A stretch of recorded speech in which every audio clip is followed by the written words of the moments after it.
Hindi ako baliw. Palabasin niyo ako. Gusto ko nang umuwi. Gwapo. Ang duraan sa bahay namin ay marunong talagang mandura. Hinukay ito ni Tito noong nag-aarkeolohiya siya dahil hindi niya mahanap si Papa. Isang kayamanan na 1,000 taon na ang tanda. Sinabi pa nilang itinago ko raw ito. At ipinasok pa nila ako sa ospital ng mga baliw. Iniwan ni Papa ang basurang ito bago siya namatay. Ano ba talaga ang silbi nito?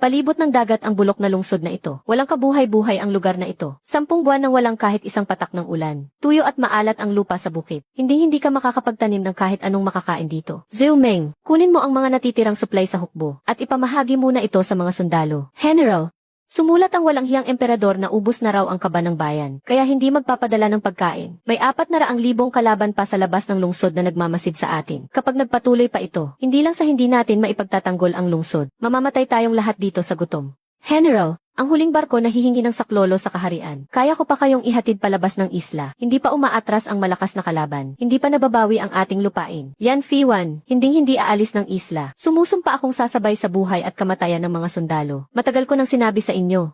Paano ba naman makakapamuno ng hukbo sa gyera ang isang babae? Ngayon tingnan nyo ang nangyari. Lahat ng mga kapatid natin ay madadamay sa kamatayan niya. Tama nga naman, dapat ay nasa bahay lang ang mga babae at nagbuburda. Bakit kailangan pang maging general? Nga!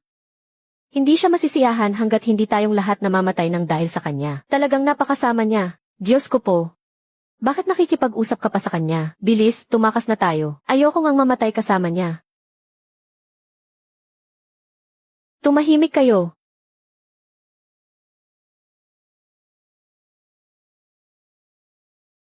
Pamangkin ko, nag-isip ka na ba ng mabuti? Ibigay mo na ang tinatagong kayamanan ng tatay mo. Palalabasin kita agad sa ospital. Dati para kang aso sa harap ng tatay ko. Kumakawag-kawag ang buntot mo at nagkukunwaring sunod-sunuran. Ngayong patay na siya.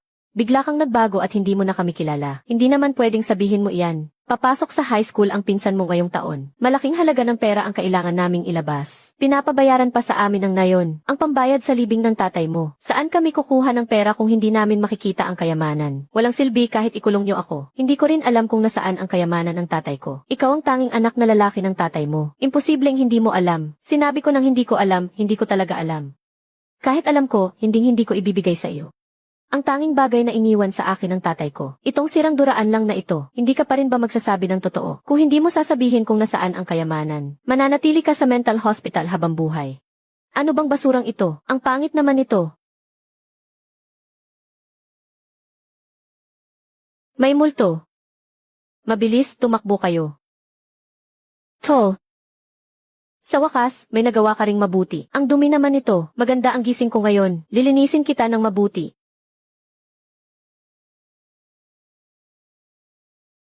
Sino pa ang maglalakas loob na sumira sa moral ng hukbo? Papatayin ng walang awa.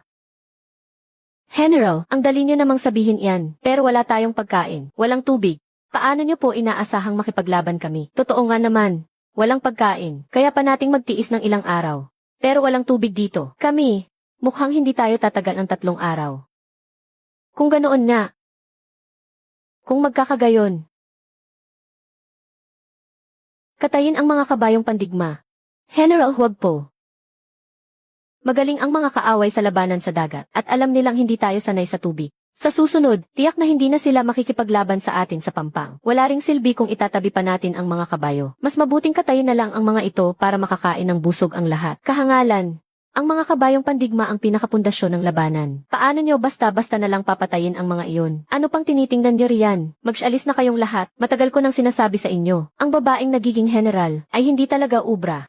Wala akong pakialam kung ano ang iniisip mo. Basta ang mahalaga, kaharap natin ang malakas na kaaway. Hindi dapat magkagulo ang hukbong ito. Sige nga, kung ayaw mo kaming magkagulo, sige. Solusyonan mo muna ang problema sa tubig. Kaya mo ba? Kung talagang, mapapainom mo kami ng malinis na tubig, bilib na talaga ako sa iyo. Tama, sang-ayon ako riyan. Kung talagang magaling ka, magpalitaw ka ng tubig mula sa wala. Tubig. May tubig nga. General, ang tubig. Pwede itong inumin. Talagang lumitaw ang tubig mula sa wala. Baka naman talagang tinutulungan ng mga Diyos ang ating general. Tubig na handog ng mga Diyos. Hindi pa pinababayaan ng langit ang hukbong yan. Dahil sa respeto ng Diyos sa ating general, kaya niya ipinagkaloob ang banal na tubig na ito. Tingnan ko lang kung sino pa ang maglalakas loob na sumira sa moral ng ating hukbo, o sumuway sa ating nakatataas, ipaabot ang utos sa lahat. Sabihan ng mga kawal na ipaalam sa mga mamamayan na maaari na silang kumuha ng tubig. Opo, masusunod. Nagkataon lang naman iyon. Isang musmos at walang muwang na batang babae, ay hindi karapat-dapat na bigyan ng tubig ng Diyos. Yan, Fiwan. Kahit gaano kahirap at kabigat kailangan mong magpakatatat, hindi mo dapat bigyan. Ang Diyos na nagbigay sa iyo ng tubig. Totoo iyan. Kaming mga kalalakihan ng pamilyang yan, ay nakipaglaban kasama ang yumaong emperador para maitatag ang imperyong ito. Pero ngayon ay pinamumunuan lang kami ng isang babae. Anong katatawanan ito? Kailanman ay walang babae sa imperyo ng Dayong, na nanguna sa hukbo at nakipagdigma. General, may tubig na nga tayo ngayon. Pero kung wala naman tayong pagkain, 3 araw na lang ang pinakamatagal na kaya nating itagal. Mahal na Diyos, maaari po ba na bukod sa tubig, ay pagkalooban ninyo rin kami ng kaunting pagkain? Masyado na ba akong maraming hinihingi? Siguro ay hindi papayag ang Diyos dito. Patay tulog ka ba kagabi? Nakaubos ka ng 200 toneladang tubig sa loob lang ng isang gabi. Anong 200 tonelada? 200 toneladang tubig. Saan ka ba talagang lupalop ng galing na halimaw ka? Kaya mong lunukin ang napakaraming tubig. Paano naman ang pagkain? Nilunok mo ba talaga lahat? Manahimik kayong lahat. Ang general ang natitirang dugo ng pamilyang yan. Pinalaki siya bilang isang lalaki mula pagkabata. Ang kanyang martial arts at talino sa taktika ay hindi huli sa sinumang lalaki. CJ, kung ang tinatawag mong Diyos ay makakapagbigay sa atin ng pagkain, kaming lahat ay kikilalanin ka na pinoprotektahan ng Diyos sa langit at luluhod agad para sambahin ka bilang Panginoon. Kung hindi ako magpapasailalim sa iyo. May mamamatay tao.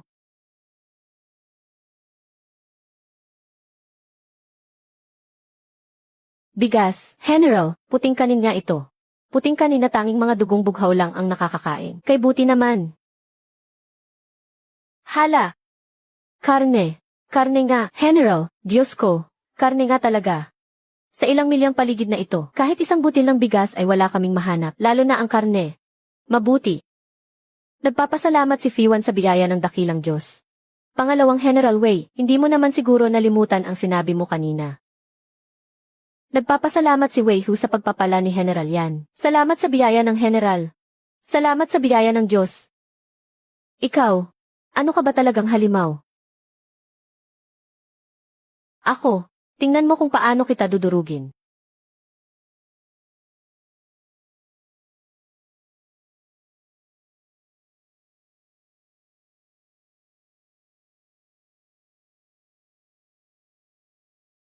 Nakakapag-teleport ka pa pala. Hindi ako naniniwala sa kamalasang ito. Kumain ka. Sige, kumain ka. Kumain ka pa.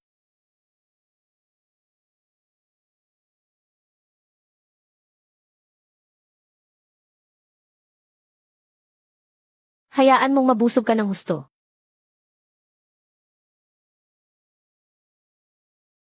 Nagbigay muli ng pagkain ang Diyos. Mabuti.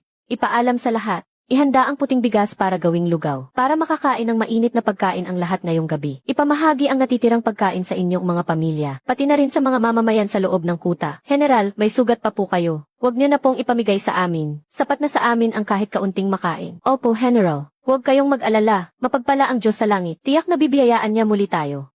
Kalokohan lang ang mga milagro na iyan. Huwag ninyong sabihing aasa kayo sa isinumpang bagay na ito. Para lang makaligtas hanggang sa sumugod ang mga kaaway. Nangangarap lang kayo ng gising.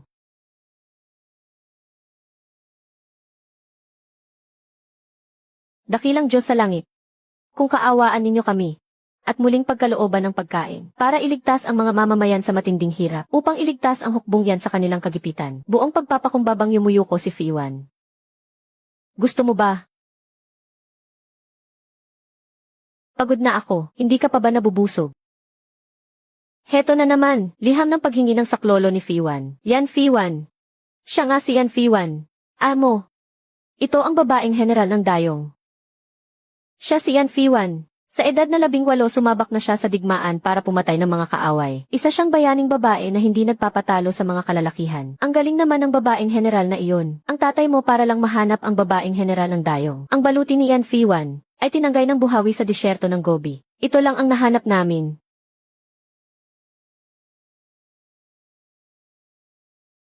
Siya nga iyon. Si Yan Fiwan. Ayon sa kasaysayan, namatay sa labanan ang buong pamilya yan. At si Yan Fiwan na isang 16 na taong gulang pa lamang na batang babae, ang humalili sa kanyang ama at mga kapatid para mamuno sa digmaan. Naaalala ko. Dahil sa pagkatalong ito, kaya siya ipinatapon at pinababa ng pwesto. At sa huli ay namatay dahil sa sakit sa lingnan. Hindi maaari, hindi ko siya pwedeng pabayaan na lang mamatay. Kailangan ko siyang tulungan, pero kung bigla na lang akong tutulong, baka hindi siya maniwala sa akin. Sige na nga. Hayaan mong sa ngalan ng isang Diyos ay iligtas kita at ang iyong hukbo sa matinding paghihirap. Ako ang makapangyarihang Diyos, ipinagkakaloob ko sa iyo ang plumang Kiangkon. Ano man ang iyong hilingin, tiyak na ibibigay ko. Ang plumang Kiangkon, ito ay pag-aari ng isang Diyos. Napakabuti. Nais tayong tulungan ng Diyos. O makapangyarihang Diyos sa langit, kung mapagkakalooban ninyo ng tubig at pagkain ang 20,000 sundalo at mamamayan. Ako si Fiwan ay handang ialay ang lahat ng mayroon ako bilang parangal. Mga kawal. Maghanda agad kayo ng mga kayamanan para ialay sa dakilang Diyos. Tubig at pagkain para sa 20,000 tao. Pero kasalukuyan akong nakakulong sa mental hospital. Walang-wala akong pera at walang matuluyan. Paano ko sila mabibigyan? Ang tulong mula sa Diyos ay hindi matutumbasan ng anuman, kaya tanggapin ninyo ang kaunting handog na ito. Ito ba ang tinatawag nilang ordinaryo? Napakalaking kayamanan nito. Tunay na ginto nga, siyam na purong ginto. Kaya kong pakainin sila, wag lang 20,000 tao. Kahit 200,000 tao ay kaya ko pa ring pakainin.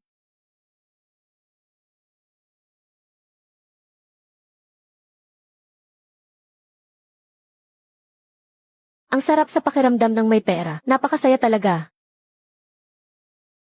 Ang hanay na ito at ang hanay na iyon, pati na rin ang hanay na iyon, bibilhin ko na lahat, ikarga na sa sasakyan. Bibilhin ko na ang lahat ng isda sa pwesto mo. Sige po, ibabalot ko na agad para sa inyo. At pati rin ang mga ito. Ang mga ito, bibilhin ko silang lahat. Ayos, tapos na. 13,800 sako ng bigas. 9,500 sako ng harina. 5,200 galon ng mantika. Tig 4,000 kilo ng gulay at karne. Ngayon ay makakalaban na ng panatag ang loob si Binibining yan. Nakakasawa naman kung kanin at harina lang ang kakainin. Para naman makatikim ng kakaiba ang mga sinaunang taong iyon. Itong itim na tubig, nakakatusok sa dila, pero masarap, malutong sa labas, malambot sa loob. Paano nagkaroon ng ganitong kasarap na pagkain sa mundo? Posible kayang, ito ang kinakain ng mga Diyos araw-araw. Matitindi nga ang mga Diyos. Pero tao pa rin naman ang lalaban sa digmaang ito. Isang babae lang naman si General yan. Ilang beses na ba siyang nakasabak sa digmaan? Kapag totoong labanan na, sa ating mga lumang buto pa rin aasa ang lahat.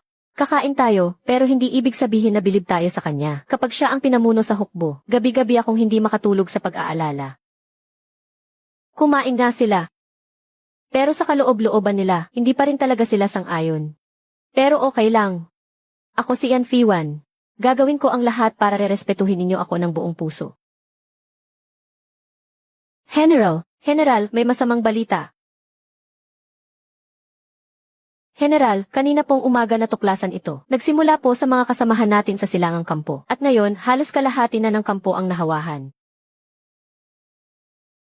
Tingnan ninyong mabuti ang lahat. Siya nga iyon. Naniwala si Yan Fiwan sa pangkukulam, at pinakain sa atin ang maruruming bagay na isinuka mula sa duraan. Kaya tayo nagkaroon ng salot na ito. Ano? Isang babae lang naman siya, mababaw ang kanyang kaalaman, kaya naman nabulag siya ng pangkukulam. Nandyan na ang malakas na kaaway, ang hukbo ng dayong, hindi ito pwedeng mapunta sa kamay ng isang babaeng sinasaniban ng masamang espiritu.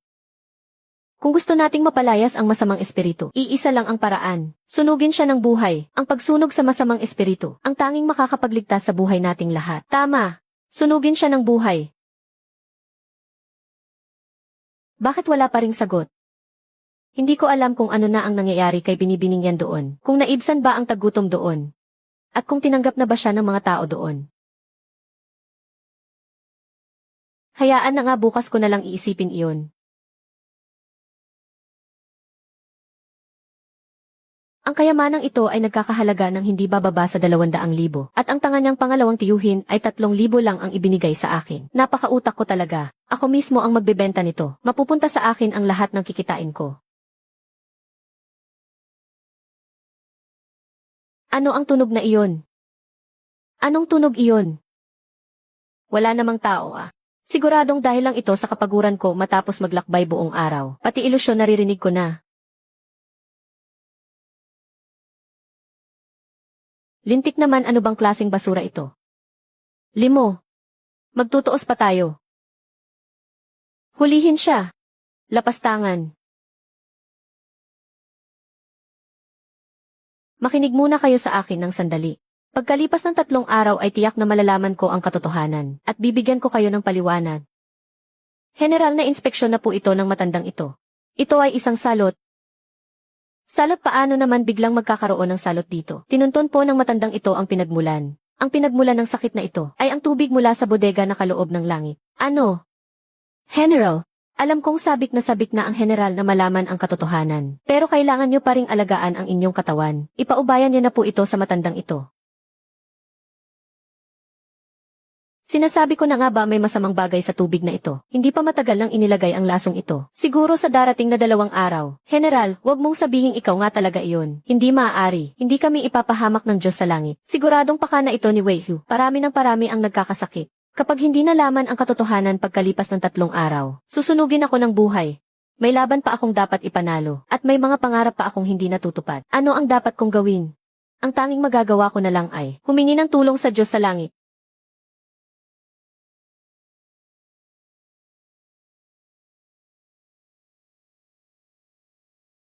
Ikaw, kilos na.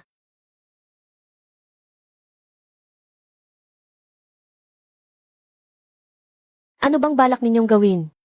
Anong gagawin? Tuturuan ka lang naman namin ng patakaran dito. Anong patakaran? May atraso ba ako sa inyo? Bakit nagsama ka pa ng maraming tao para harangan ako? Dito ako ang batas. Ano naman kung bugbugin kita? Bugbugin ninyo. Oras na. Sindihan ang apoy, puksain ang kasamaan. Bakit hindi pa nagpapakita ang Diyos sa langit? Kapag hindi pa siya nagpakita ngayon, masusunog na ng buhay ang general. Poong Diyos. Kung naririnig mo ako riyan sa langit, tulungan mo po si Fiwan na malaman ang katotohanan. Naku, may panganib si Binibining yan. Lagot. May panganib si Binibining yan. Binibining yan, huwag kang matakot. Ililigtas kita ngayon din. Humiga ka muna at titingnan kita. Hindi ako pumunta rito para magpagamot. May gamot ba sa ospital ninyo? Gusto kong bumili. Humiga ka. Bibigyan kita ng reseta mamaya kapag magsusulat na ako ng gamot. Kung gaano karaming gamot ang mayroon sa ospital ninyo ay bibilhin ko lahat. Iho, may mahigpit na patakaran ang ospital sa dosis ng gamot. Hindi pwedeng basta-basta magreseta. Wala akong oras makipagdaldalan sa iyo. Buhay ang nakataya kaya ibigay mo sa akin ang gamot. Kung ganyan pala, huwag mo akong sisihin kung hindi ako magpatalo ng maayos. Teleport. Salamat naman. Ligtas na si Binibining yan. Sana hindi pa huli ang lahat. Binibining yan, magpakatatag ka lang.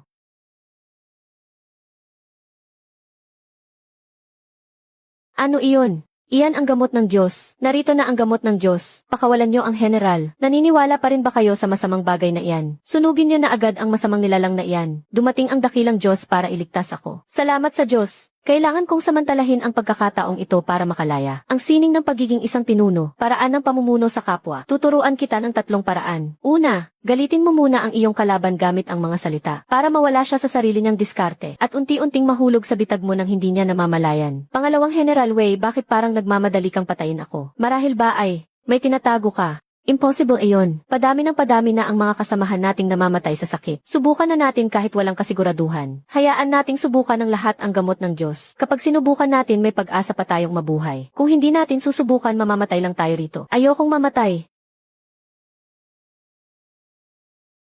Gumaling na ako. Magaling na ako. Totoong nagpakita ng milagro ang Diyos. Pangalawa, kapag nagsisimula ng bumaliktad ang sitwasyon sa pabor mo, samantalahin mo agad ang pagkakataon. Gamitin mo ang sansa para makaligtas sa tiyak na kapahamakan. Pangatlo, sabay na pagpapakita ng kabaitan at higpit. Kapag nagpapakita na ng pagsuko ang mga tauhan, saka mo muling makuha ang kanilang tiwala. Huwag kayong mataranta, may gamot para sa lahat. Hindi pababayaan ng hukbong yan ang kahit isang buhay ng mamamayan. Salamat po sa inyo ngayong araw, dakilang Diyos. Ang utang na loob ko sa pagliligtas nyo sa aking buhay ay hindi ko kailanman mababayaran. Itatanong ko lang po, anong klaseng pambihirang gamot ang ibinigay nyo? Mahusay na gamot, kayang pumatay ng mga virus at mikrobyo, at magpapatibay sa immune system ng katawan. Virus, mikrobyo, immune system. Ano po ang mga iyon? Mahirap ipaliwanag ng mabilis ngayon. Siya nga pala, muntik ka nang mamatay sa sunog. Bakit nagtiwala ka pa rin sa akin at ininom ang ibinigay kong gamot? Hindi ko po alam, pero naniniwala po ako na hindi ako lolokohin ng dakilang Diyos. Hahanap ako ng bagong mapagkukunan ng tubig para sa inyo sa lalong madaling panahon. Medyo naging abala ako at nagkaroon ng problema kamakailan. Kaya hindi ako nakasagot agad sa sulat mo, at nanganib tuloy ang buhay mo. Pasensya ka na, problema. Nanganib din po ba kayo, dakilang Diyos? Bata pa lang ako, lagi ko nang dala ang espadang ito. Saksi ito sa mga laban ko kung saan muntik na akong mamatay, at nakapatay na ng hindi mabilang na mga kalaban. Ngayon, ibinibigay ko ito sa iyo. Sana ay maprotektahan ka nito at mapanatili kang ligtas. Grabe naman. Mula nang pumanaw ang tatay ko, ngayon lang ulit may nag-alala sa akin ng ganito. Binibining yan. Gagawin ko ang lahat para matulungan kang malampasan ang pagsubok na ito. 10,000 balde ng tubig bukal. Sapat na siguro iyon.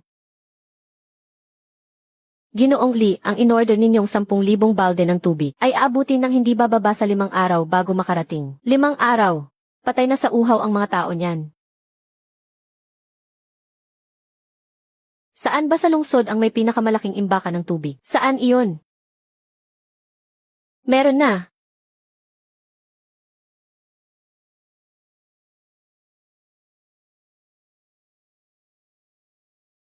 Uy, saan ang punta mo?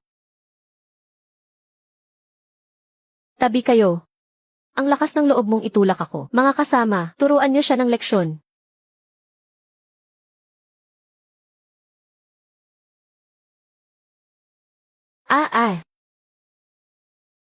Bilis, takbo.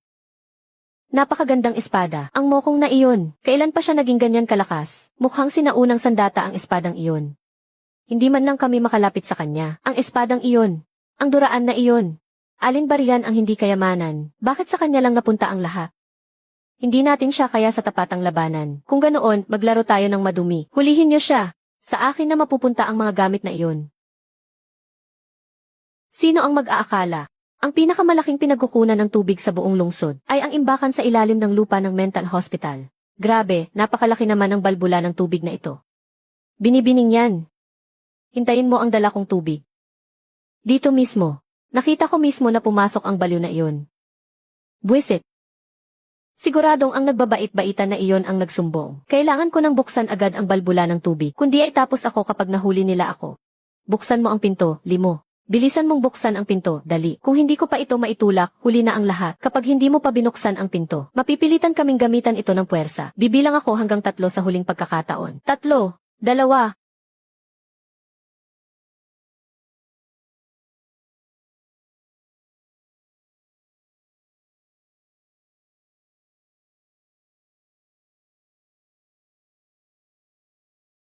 General, sinindihan na ang usok ng babala, muling sumasalakay ang mga kalaban. 2 araw nang walang tubig ang mga sundalo, paano pa sila makakalaban? Sana ay protektahan tayo ng dakilang bathala. Sabi ko sa inyo hindi ako nagkamali, nandito nga talaga ang baliw na ito.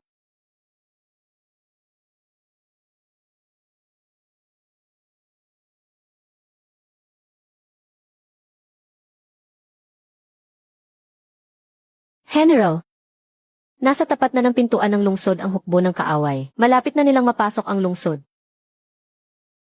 Labanan sila. Tubig. General. Ito ang tubig na ipinadala ng dakilang bathala. Nagpakita ng himala ang dakilang bathala.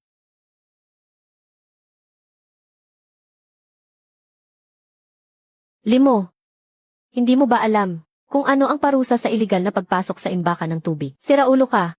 Doktor ka tapos inaasahan mong alam ng isang baliw kung ano ang kahihinatnan nito. Kuryentihin siya. Sigurado akong pasasabugin niya ang imbakan ng tubig. Nakita ko mismo, napalihim at kahina-hinala siyang pumasok dito. Umayos ka nga. Sa paghawak mo pa lang ng dikuryenteng pamalo, at kung paano ka sabik na sabik manguryente ng tao, sa tingin ko ikaw ang tunay na baliw dito.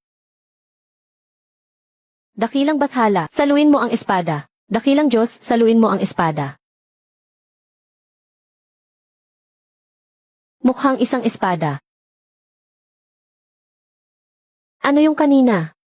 Wala naman. Namamalikmata lang siguro ako. Namamalikmata lang tayong lahat. Ba't mo tinitingnan ang tatay mo? Gusto mo bang lumuhod at sumamba para kilalaning tatay? Sa katawan nitong si Limo. Baka naman may masamang espiritu sa kanya. Ang Limo Reservoir ay isang mapanganib na lugar. Lumabag ka sa patakaran nang pumasok ka ng walang pahintulot. Hindi na namin palalakihin ang nangyari ngayon. Sumama ka muna sa amin pabalik sa ward. Sabi mo bumalik tapos. Mukhang maayos na ang lagay doon kay Yanfiwan. Sige bumalik na tayo. Babalik na ako para maging hari-harian doon. Sadyang emergency ang sitwasyon. Hindi rin alam ni Fiwan kung paano tutulungan ang dakilang Diyos. Maayos lang ba ang dakilang Diyos? Konting pagsubok lang ito. Hindi ka na kuryente kahapon. Mukhang mayabang ka pa rin ngayon ah. Sa tingin ko naman hindi ka pa kumakain. Bakit parang wala ka namang magawa sa buhay? Yung bulok mong banga, may iniluwa ba yun kahapon? Isang espada. Sinabi ko na sa doktor na may tinatago kang armas. Hahalughugin nila ang lugar na ito sa mga susunod na araw. Dadamputin ka pati ang banga mo. Gusto mo ba yung duraan na yun? May ipapagawa ako sa iyo. Sa iyo na ang gintong ito. Anong gagawin ko? Si Kiang na asong ulo sa heavy ward ng West District. Inagaw niya ang mga gamit ko noong nakaraang mga araw. Magdala ka ng mga tao para turuan siya ng leksyon. Para makaganti ako. Iyan lang, ako nang bahala. General, ang tubig na bigay ng dakilang Diyos, sapat na para inumin natin ng ilang araw. Sa wakas hindi na mamamatay sa uhaw ang mga sundalo. Dumating na ang kautusan ng emperador. Ang kautusan ng emperador, ibig bang sabihin nito, balak nilang gantimpalaan ang general, sa kapangyarihan ng langit at atas ng emperador.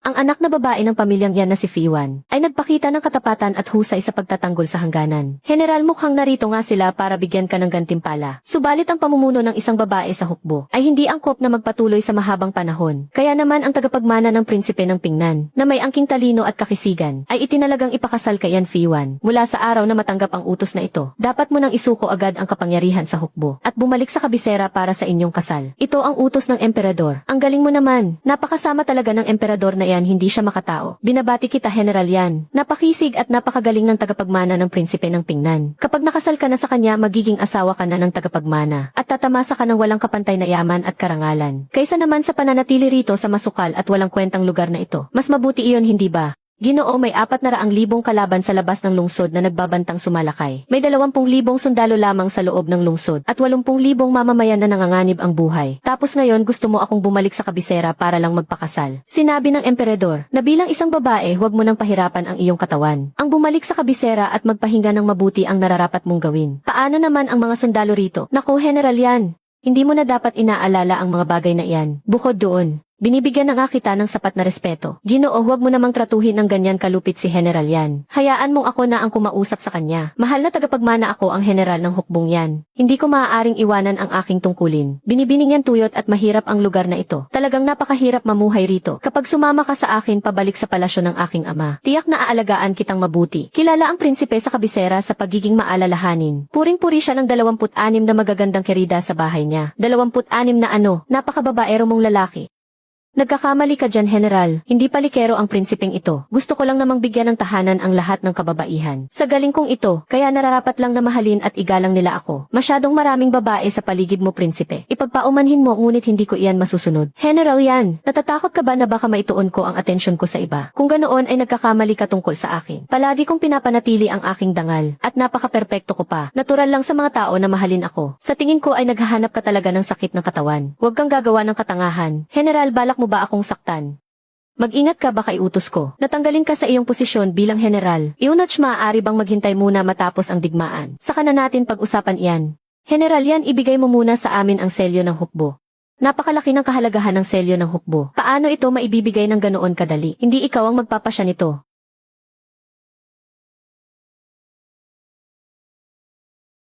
Sandali lang.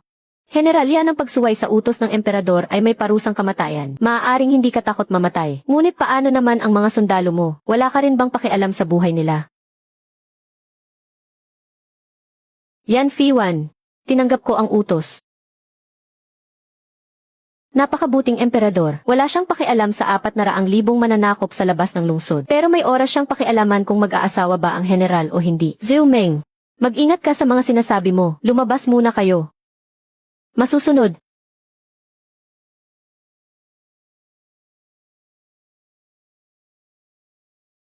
Sa kasaysayan ang mga nagtanggol sa lungsod hanggang sa maubusan ng bala at pagkain, ay sa huli ay namatay rin sa kamay ng sarili nilang mga kakampi. Hindi kaya siya ang general.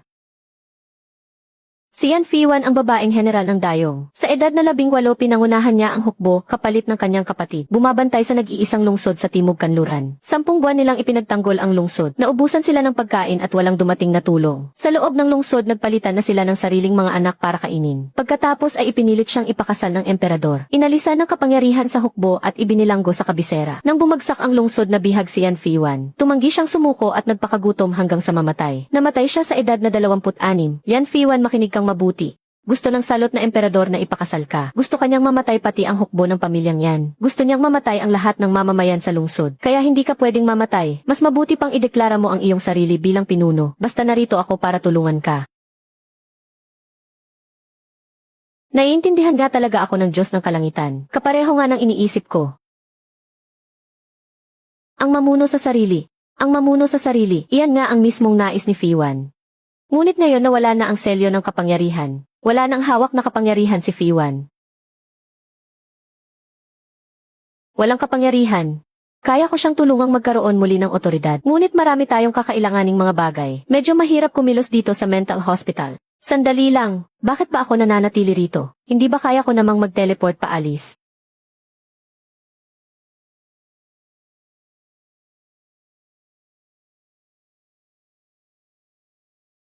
Saan ba ako napadpad nito? Nasa loob pa ba ito ng bansa? Mabuti po ba ang inyong kalagayan, Diyos ng Kalangitan? Mabuti naman ang lahat. Pero simula sa araw na ito, maaari ko ng pagtuunan ng pansin ang pagsuporta sa inyong hukbong yan. Saka huwag mo na akong tawaging Diyos ng Kalangitan. Ako si Limo. Kulang ba sa mga armas at gamot? Huwag kang mag-alala, lahat ng mga bagay na kulang, ipadadala ko ang lahat ng iyan sa iyo. Salamat sa iyo, Ginoong Li. Ang iyong napakalaking kabutihan, hinding-hindi ko malilimutan habang buhay. Oras na para patatagin ang loob ng hukbo. Zhou Meng, iutos mong magtipon ang lahat sa pagsasanayan. Gusto ng emperador na bumaba ako sa aking tungkulin bilang general. Kung tatanggi ako, ibig sabihin ay sinuway ko ang utos ng emperador. Ngayon nagpasya na akong mag-aklas. Ang gustong sumama sa akin ay manatili, at sa mga ayaw naman may pagkakataon pa kayong umalis ngayon. Susunod kami sa iyo hanggang kamatayan, General. Makinig ang buong hukbo sa utos. Ilipat ang kampo. 500 kahon ng compressed biscuit, 200 bariles ng rubbing alcohol, 300 kahon ng gamot sa pamamaga, 500 rolyo ng tourniquet. Paano naman sasapat ang mga ito lang? Napakayaman ko kaya.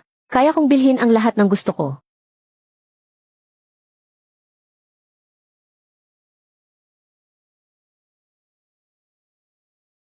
Kukunin ko ito. Handog kay Yan Fiwan. 5. Mga kasama. Naitayo na ang bagong kampo. Bagamat may kakulangan sa mga suplay, pero magpapadala agad ang Diyos ng mga suplay.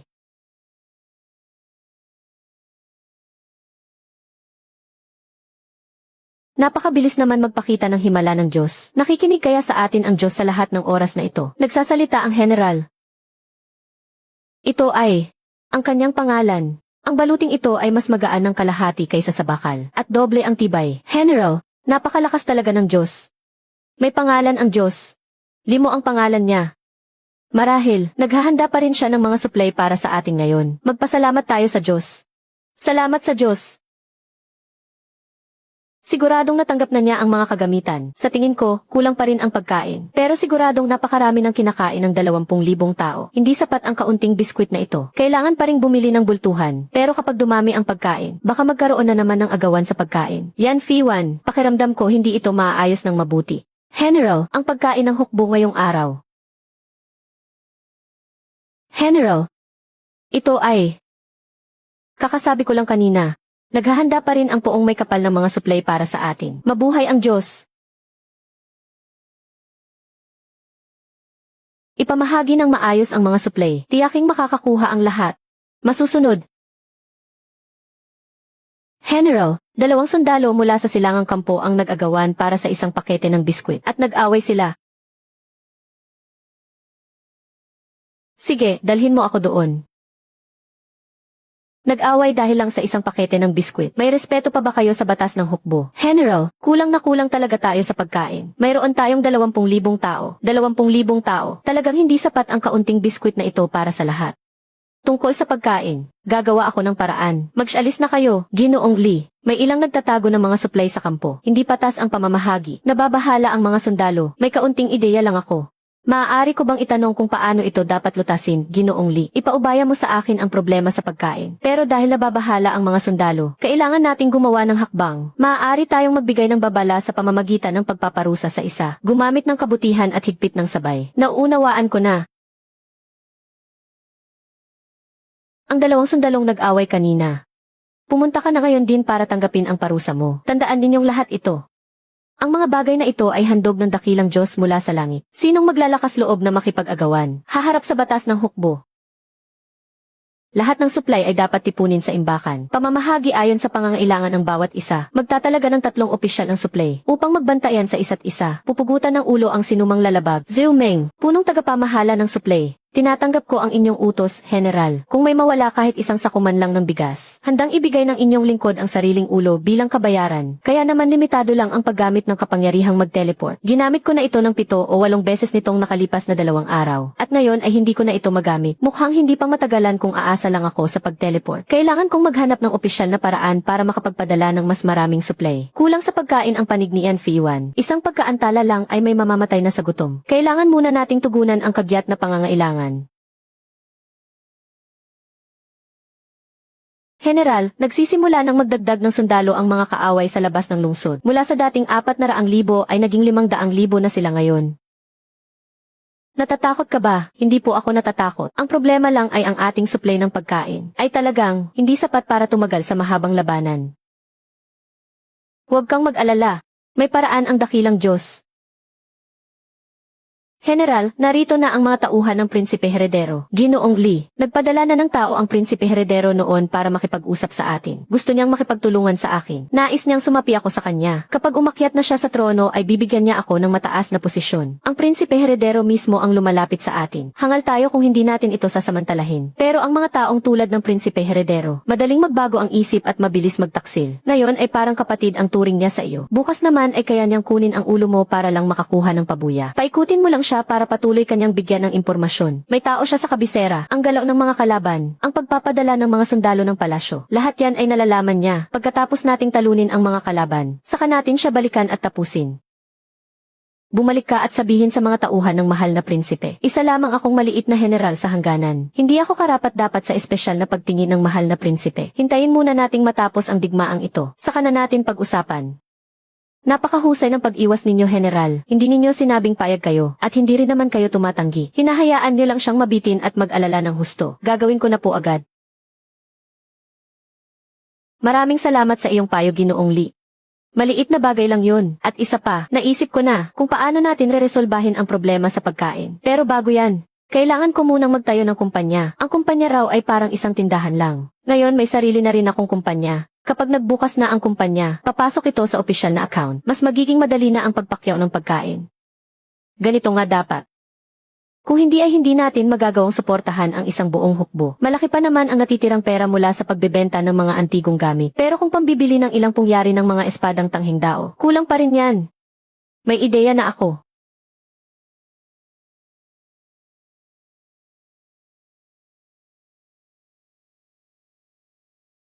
Ipapaday ko ito sa pinakamagaling na panday base sa disenyo. Marami tayong supply ng bakal. Kahit gaano karami ay ibibigay ko. Ang disenyong ito, ang bakal na ito, sa buong buhay ko bilang isang panday.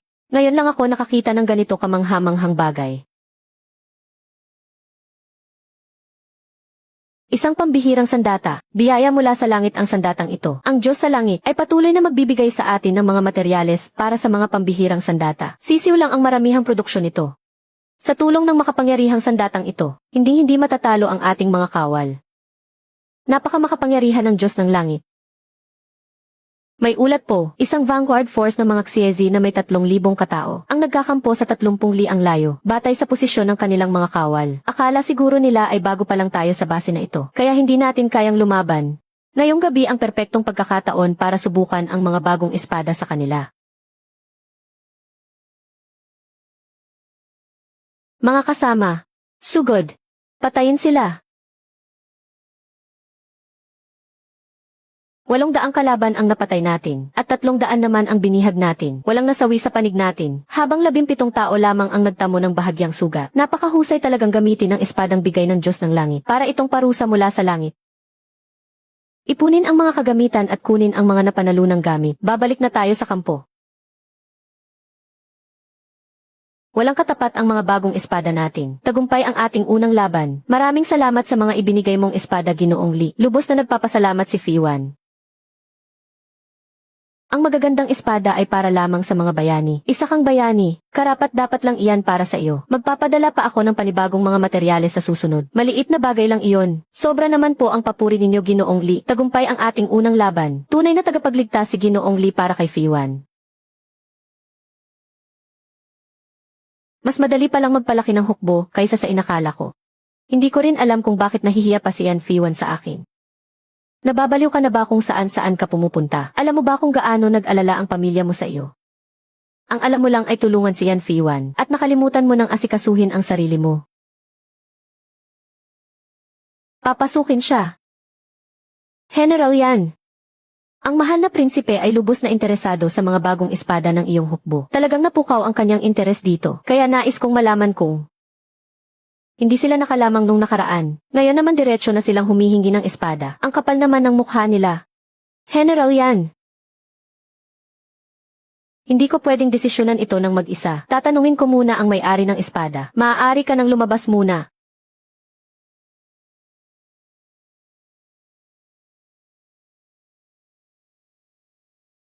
Para lang sa hukbong yan ang espadang tanghing dao. At saka dahil alam ng prinsipe na may bago kang espada. Ibig sabihin may espiya siya sa loob ng hukbo mo. Siguraduhin mong imbestigahan yan. Ang problema sa pagkain, mukhang hindi na natin dapat ipangamba. Ang espadang ito ay tunay na regalo mula sa langit. Kakaunti lang ang mayroon nito. Hindi ko ito basta-basta magagalaw ng walang pahintulot. Kung gusto talaga ito ng mahal na prinsipe, handa akong humiling sa langit para sa kanya. General, hindi ba ninyo naiisip na ang kwentong yan ay masyadong hindi ka panipaniwala? Ano ngayon? Nagsasabi na nga ako ng totoo tapos ayaw mo pang maniwala. May mga espiya rin ang prinsipe sa loob ng hukbo natin. Imbestigahan mo nga sila at dispatsahin mo agad sila. Masusunod, bumalik ka at sabihin mo sa prinsipe na hindi kami makikipagtulungan sa kanya. Pagsisihan mo ito, General.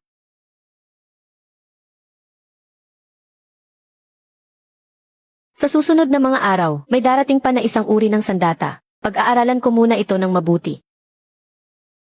Napakahusay talaga ng bagay na ito.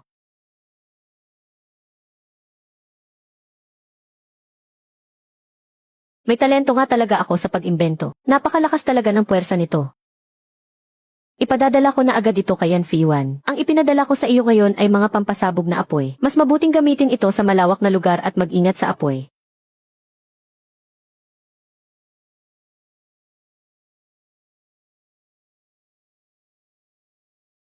Ito ba ang tinatawag nilang apoy mula sa langit? Gamit ang bagay na ito, tiyak na mapupulbos natin ang mga kaaway ng walang matitira. Magaling!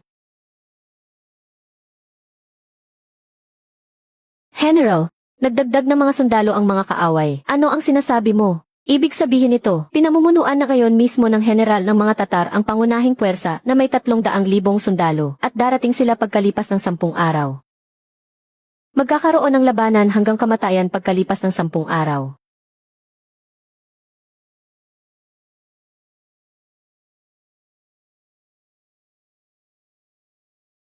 Makikipaglaban na si Yan Fiwan hanggang kamatayan. Oras na rin para singilin ko kayong dalawa sa utang ninyo. Bago iyon, hayaan nyo muna akong maghanda para sa kanya ng huling batch ng mga supply bago ang digmaan. Pagkatapos ng bukas, kung hindi mamatay si Fiwan.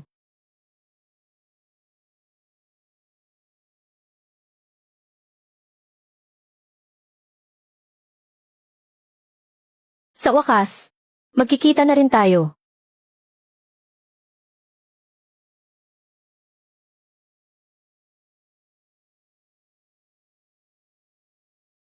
Tiyak na babalik akong buhay bukas para makita ka.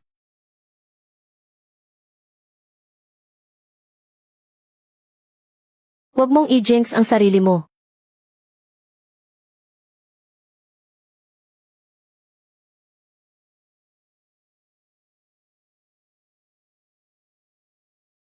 Sugod.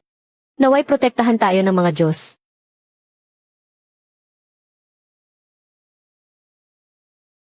Baka naman iniisip mo na naman ako.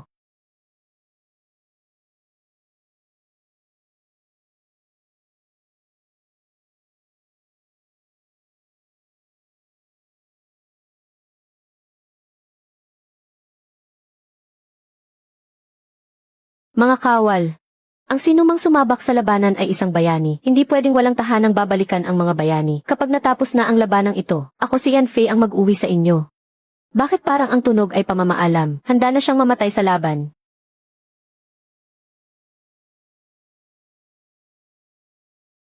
Ano ito?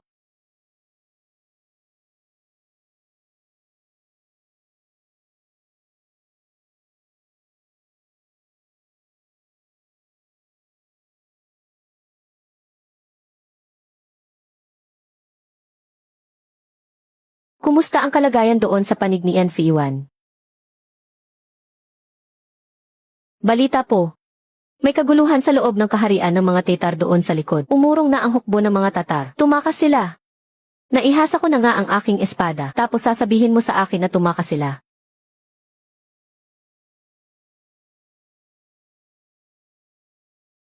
Kailangan nating ipaalam ito kay Ginoong Li.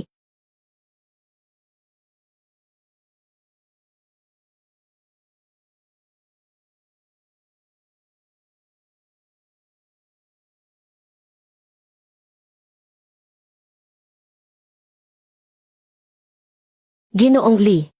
Mukhang hindi na natin kailangang sumulat pa sa susunod. Pwede na tayong mag-usap ng direkta kahit malayo. Mabuti naman kung ganoon. Ano ang tingin mo rito, Ginoong Li? Sa pag-atras ng mga Tatar, mas mabuting tumakas na nga sila. Nanalo tayo ng walang labanan. Iyan naman talaga ang pinapangarap natin. Sandali, parang may mali. Pumunta ka agad ngayon din. Pumunta ka sa mga bayan malapit sa pinag-atrasan ng mga barbaro at tingnan mo ang sitwasyon doon. Kung hindi ako nagkakamali, siguradong maraming mamamayan doon.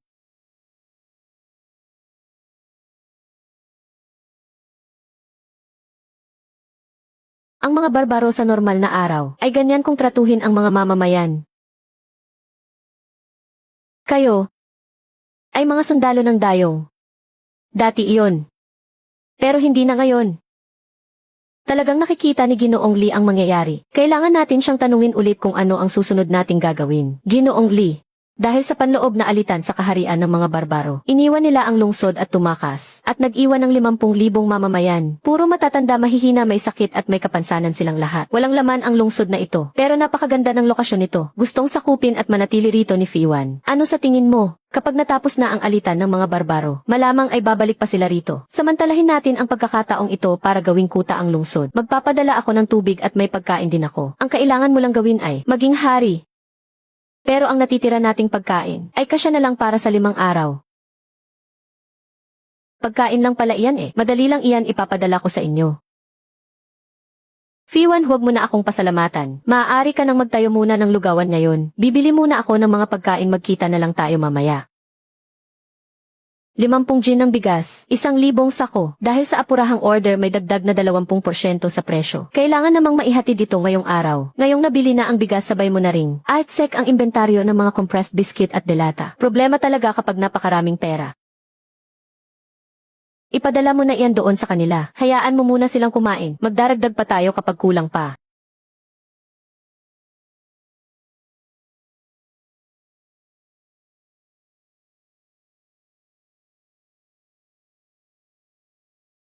General, sa ganitong pamumigay natin ng lugaw, sapat ba ang pagkain? Huwag kayong mag-alala, Ginoong Li. Kakarating lang ng maraming pagkain kani-kanina lang.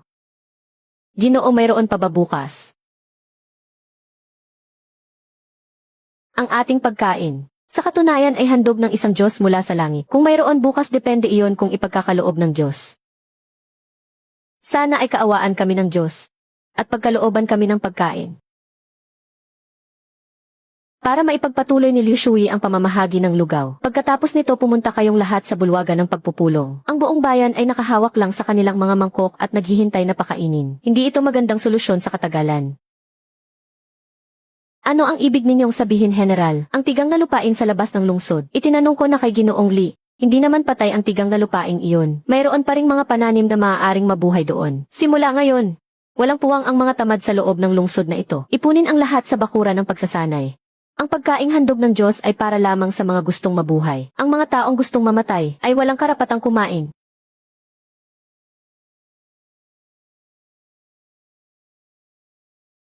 Simula sa araw na ito, ang sinumang may lakas ngunit ayaw magtrabaho ay hindi makatatanggap ng pagkain. Ang mga tutulong sa pagbubungkal ng lupa ay makatatanggap ng dobleng rasyon ng pagkain araw-araw. Ang mga sasapi sa hukbong yan ay may karagdagang tulong para sa kanilang pamilya. Ang mga matatanda at bata ay aalagaan at papakainin ng hukbo. Maraming salamat, General. Hindi ko alam kung ano ang ginagawa ngayon ni Ginoong Li.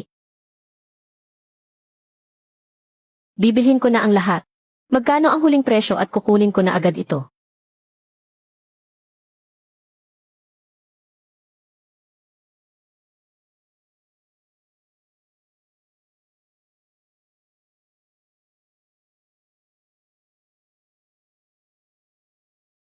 Ano po ang balak ninyong gawin dyan, Ginoong Li? Kapag inalagaan ng maayos ang mga manok, mangingitlog ang mga ito. Kapag inalagaan naman ng mabuti ang mga baboy, manganganak ang mga ito. Kaya sa susunod ay hindi na tayo mawawala ng karne. Kaya maghanda kayo ng isang bodega. Ipadadala ko na iyan sa inyo ngayon din. Diyos ko po, mga buhay na manok. Ang manok na ito ang aalagaan ng pamilya mo. Itabi ninyo ang kalahati ng mga itlog na makukuha ninyo. At ang kalahati naman ay ibigay ninyo para sa rasyon ng hukbo. Pero kailangan mong tandaan, hindi binigay ng libre ng Diyos ang manok na ito. Ipinagpalit mo ito sa pagsisilbi mo sa hukbo bukas.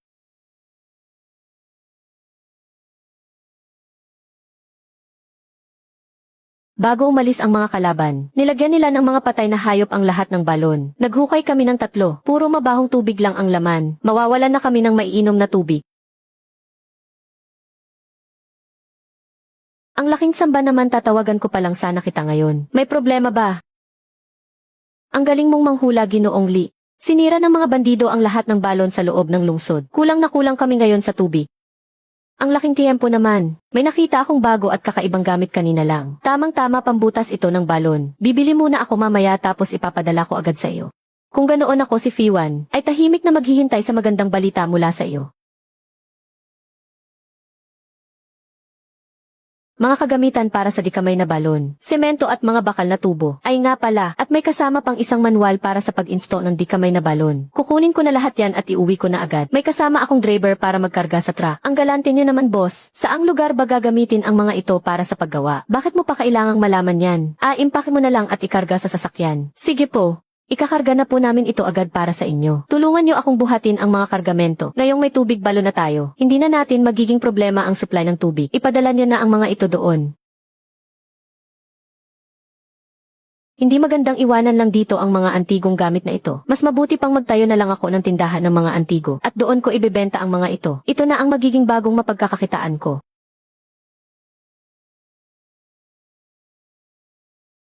Sige na, magsama ka ng mga tao. Sundin niyo ang plano sa paggawa. Mas mabilis, mas mabuti. Masusunod po.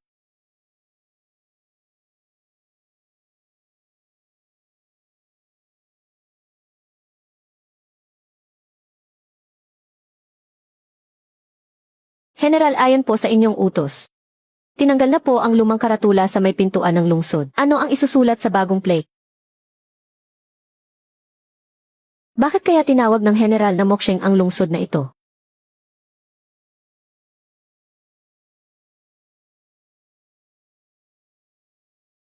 Hindi mo lang kasi nakita, noong naghuhukay pa tayo ng balon, ang giting at ang lakas ng dating ni Pangalawang General Liu noon. Maliit na bagay lang iyon. Ngayong araw, may malinis na tayong tubig na mainom. Ito ang mas mahalaga. Utang natin ito kay General Yan. Habang buhay natin itong tatanawing utang na loob. Napakaswerte natin na may pinuno tayong tulad niya. Hindi ko ito ipagpapalit kahit sa anong yaman. Anong nangyari? Ang mahal na prinsipe. May kasamang maraming tauhan ang mga utusan ng mahal na prinsipe. May utos ang mahal na prinsipe. Kung handang mamuno si General Yan sa hukbo, patungong Hilaga para protektahan ang hari. Kapag nagtagumpay ang lahat, ang buong lupain sa paligid ng Moksheng sa loob ng 100 milya ay mapapasailalim sa pamamahala ng hukbong yan. Bibigyan kayo ng sariling lupain at hihiranging hari na ipapamana sa inyong mga angkan magpakailanman. General, 20 karwahe lang ng pagkain ay gusto na tayong suhulan. Mas marami pa ng 10 beses ang nakaimbak sa mga bodega natin. Ayos lang. Tingnan natin kung ano talaga ang balak niya. Malayo ang binyahe ninyo, Ginoong Emisaryo. Maghahanda kami ng isang piging para sa inyo. General Yan, napakahusay ng pamamahala ninyo rito sa Moksheng. Nabalitaan ito ng mahal na prinsipe doon sa kabisera at labis siyang natutuwa. Ngunit nais ko lang malaman kung ano ang inyong tugon sa alok ng mahal na prinsipe. Ako po ay isang simpleng kawal lamang mula sa hangganan at walang alam sa mga bagay na iyan. Kung kailangan ng imperyo ng mga taong maglilingkod, handa akong tumulong at maglingkod. Subalit ang hukbong yan ay mananatili lamang sa pagbabantay sa hangganan at hindi kailanman papasok sa kabisera. Ang ibig sabihin ng General, tiyak na ipararating ko ang inyong mga sinabi ng walang labis at walang kulang sa mahal na prinsipe.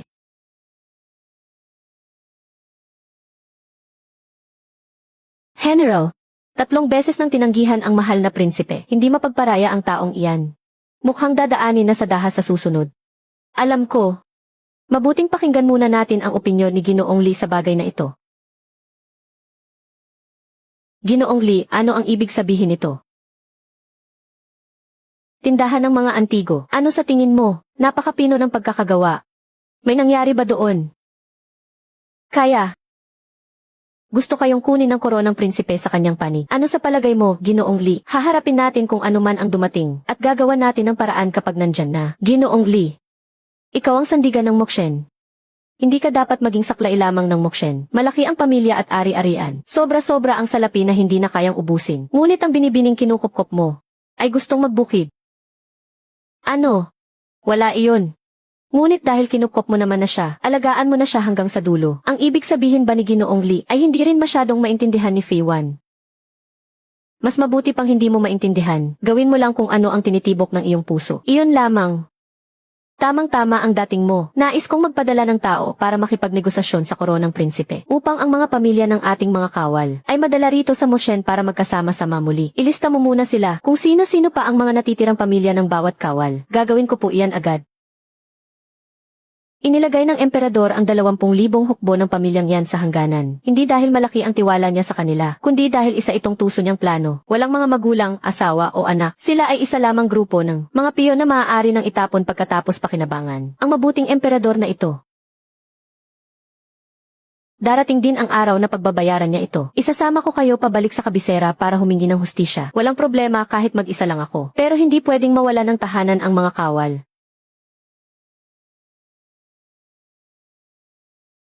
Tungkol sa bagay na ito, mas mabuti pang sabihan din natin si Ginoong Li.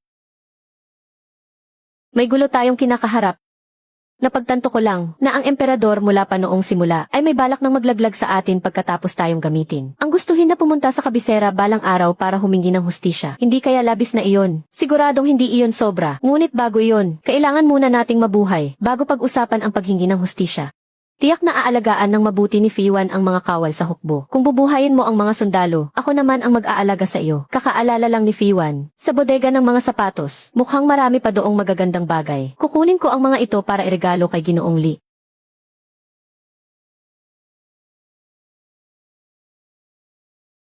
Napakaraming kayamanan, kinuha lang ang mga sapatos at tumakbo, ni hindi man lang nabuksan ang mga kahon. Ipakete ang lahat at ipadala kay Ginoong Li. Walang ititira kahit isa.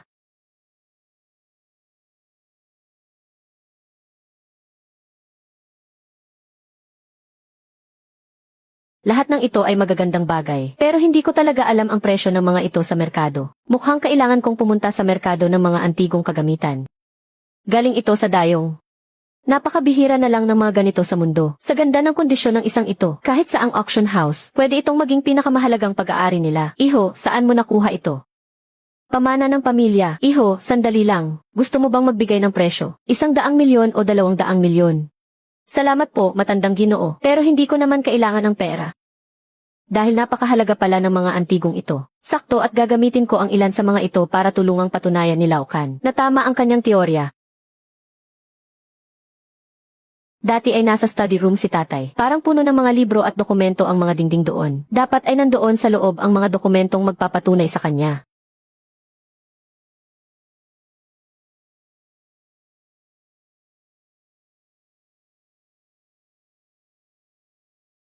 Sabi ko na nga ba nandoon ang mga bagay na gusto ko. May kailangan akong isang bagay.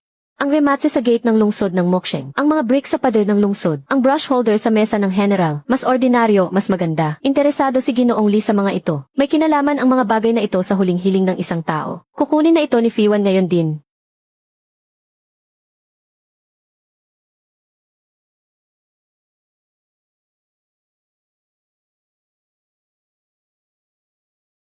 Sapat na ba ito? Kung hindi pa sapat, mayroon pa. Ang paraan ng pagkakagawa at ang antas ng kalawang nito. Ang mga natitirang mineral na sangkap. Lahat ay tugma sa panahon ng dayong. Saan mo ito nahanap? Iniwan ito mismo ng tatay ko. Ang pinakamalaking karibal ng tatay mo sa buong buhay niya ay si Professor Sun. Si Professor Sun ay isang otoridad sa akademya. Naninindigan siyang ang dayong ay katang-isip lamang ng mga sumunod na henerasyon. 20 taon silang nagtalo. Kahit isang beses ay hindi nanalo ang tatay mo. Tito Chen, kapag nahanap ko ang lahat ng nasa listahan, mananalo na ba ang tatay ko? Pero hindi nagawa ng tatay mo iyan sa buong buhay niya. Ikaw, napakabata mo pa, saan mo naman hahanapin ang mga iyon? Sino ang nagsabing hindi kayang lampasan ng anak ang kanyang ama? Sandali lang at babalik muna ako sa shop. Hahanapin at titipunin ko ang lahat ng mga ito.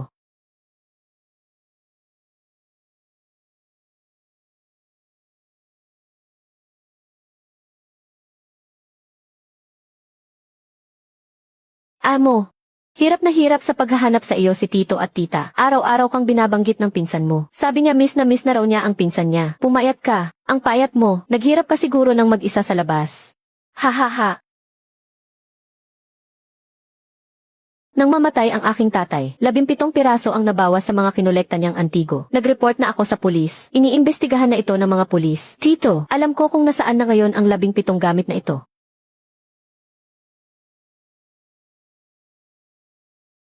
Amo, ikaw. Nga pala, tanda. Sa susunod na Miyerkules may isusubasta akong tansong fangi. Siguradong maraming media sa oras na iyon. Gusto mo bang sumama at tumambay doon? Mga gurang, maging mabait kayo at ibalik nyo ang lahat ng kinuha ninyo. May problema ako rito. Nahanap na nila ako. Yan Fiwan. Maayos naman siguro ang lahat dyan no? General.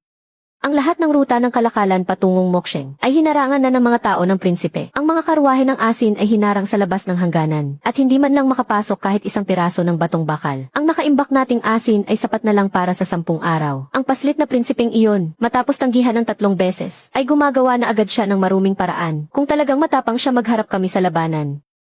Gusto ng prinsipe na putulin ang ruta ng kalakalan para pilitin tayong magpasako. Pero ang pinakamalaki nating sandigan sa panig ng prinsipe ay walang kamalay-malay sa nangyayari. Umalis muna kayong lahat. Kakausapin ko lang muna si Senyorito Lee ng sandali. Masusunod. Senyorito Lee. Pinuto ng prinsipe ang ruta ng kalakalan ng asin at bakal. Hindi pa tapos ang gawaan ng asin sa Moksheng at hindi pa nabubuksan ang minahan ng bakal. Sapat na lang para sa 10 araw ang nakaimbak nating asin. Fiwan, nagpadala na ako ng mga tao para madaliin ang paggawa ng gawaan ng asin at ng minahan. Pero kailangan pa rin natin ng solusyon sa emergency na ito. Ang malas talaga ng bibig ko. Hindi ko akalaing may problema ka rin pala dyan ngayon. Hindi yan importante. Ang ginagawa ng prinsipe na pagputol sa ruta ng kalakalan. Sa kasaysayan, tinatawag itong monopolyo ng estado sa asin at bakal. Gasgas na diskarte na iyan ni Emperador Wu ng Han. Sayang lang at ang inyong daanan ng asin at bakal ay hindi isang ordinaryong daanang pangnegosyo sa lupa, kundi ang banal na landas na hawak ng isang katulad kong lumang shareholder. Ang mukha ni Ginoong Lee kapag pursigido at masigla ay hindi naman talaga pangit tingnan. Ibig mo bang sabihin kapag hindi ako mukhang masigla ay pangit na ako tingnan? Hindi na mahalaga yan ngayon. Kung ihanda ko na ang mga asin at bakal para sa iyo. 5,000 kilo ng asin. Urgente ito. Ipadala mo na ngayon din. 5,000 kilo ng iron ore. Kailangan na ito ng isa sa mga pabrika ko. Ako na ang magbabayad ng rush fee.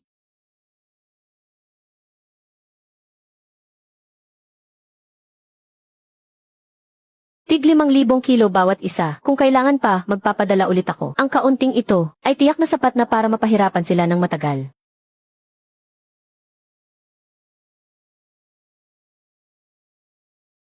Huwag kayong matakot, mga kasama. Narito na ang Diyos ng Kalangitan para tulungan tayo. Huwag lang kayong basta lumuhod dyan. Sabi ng General, mag-overtime sa pagtatrabaho sa minahan at gawaan ng asin. May pabuya sa mga magtatrabaho ng maayos, kundi ay tatagain kayo. Mabuti na lang at nandyan pa si Ginoong Lee. Pero sa oras na ito, hindi kaya nagde-deliver pa rin siya ng mga supply. Tito Chen, kailan po may publish ang research paper ni Papa? Naka-schedule na ito. Lalabas na ito sa susunod na buwan. Isasama bilang appendix ang mga datos ng rivet na ipinadala mo. Maraming salamat po, Professor Chen. Iyan ay dahil sa sarili mong pagsisikap.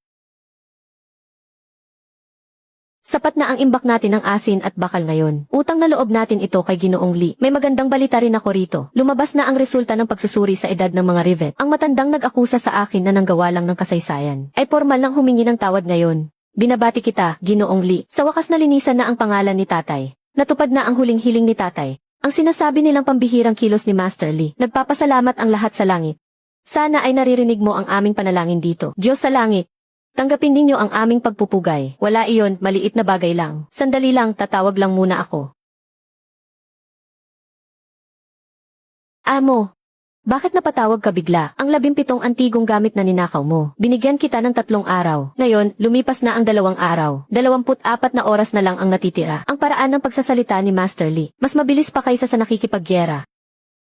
May tuturing ko rin itong sarili kong labanan. Master Lee, kailangan pumunta ni Feiwan sa tuyong lupang maalat. Magkita na lang ulit tayo. Sige, magkita na lang ulit tayo. Tatay, tapos na ang problema mo. Panahon na para makapaghiganti rin ako. Tumubo na. Tumubo nga talaga itong tinatawag nilang patatas.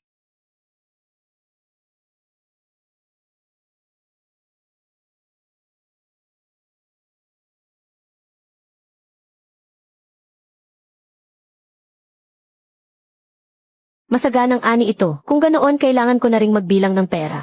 Kwadradong tansong sisidlan na may disenyong mukha ng hayop mula sa panahon ng dayong. Nagsisimula ang bid sa 30 milyon. Simulan na ang bidding. 52 milyon. Sold na. Ginoong Lee, ang mga relikya mula sa dayong na hawak ninyo, nabenta sa napakalaking halaga, ngunit may mga iskolar na nagdududa na ang dayong ay isa lamang alamat. Ano ang masasabi ninyo rito? Hindi isang alamat ang dayong. Inilaan ng aking ama ang buong buhay niya para patunayan ito, at patuloy ko itong patutunayan. Kumusta na kaya ang lagay doon sa Mokshen? Tatanungin ko si Yan Fiwan pagbalik ko. Ang narating ng Mokshen ngayon ay dahil sa napakalaking ambag ni Ginoong Lee. General, simula ngayon, puro magagandang araw na ang naghihintay sa Mokshen. Nasa atin na ang lahat. Ito na ang pinakamagandang lugar. Salamat sa iyong sakripisyo, General. Hindi naman ito mahirap. Ang tunay na nagsakripisyo ay ang ating dakilang Diyos. General, personal na pinamumunuan ng bagong Khan ang 300,000 hukbong nangangabayo at nasa 50 lina lang ang layo. General, matagal ko nang hinihintay ang araw na ito, matapos ang mahabang panahon ng pag-iipon ng lakas. Sa wakas ay makakasabak na rin tayo sa labanan. Sapat ang ating pagkain para sa 6 na buwan, at marami pa tayong supply ng asin at bakal. Ang labanang ito, kayang-kaya natin ito. Kung ganoon lumaban tayo, uubusin natin sila ng walang matitira. At sa susunod sasakupin natin ang palasyo ng kanilang Khan.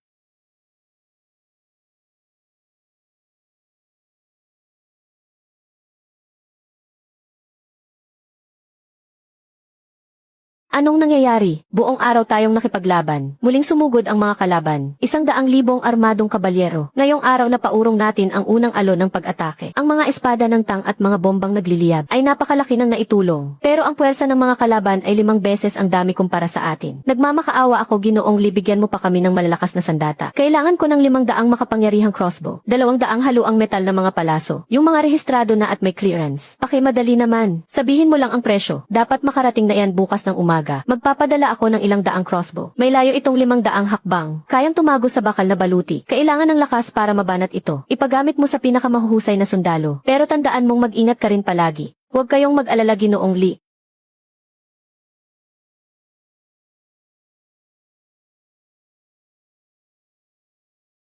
Ang bagay na ito, mas malakas pa kaysa sa mga pana ng kalaban.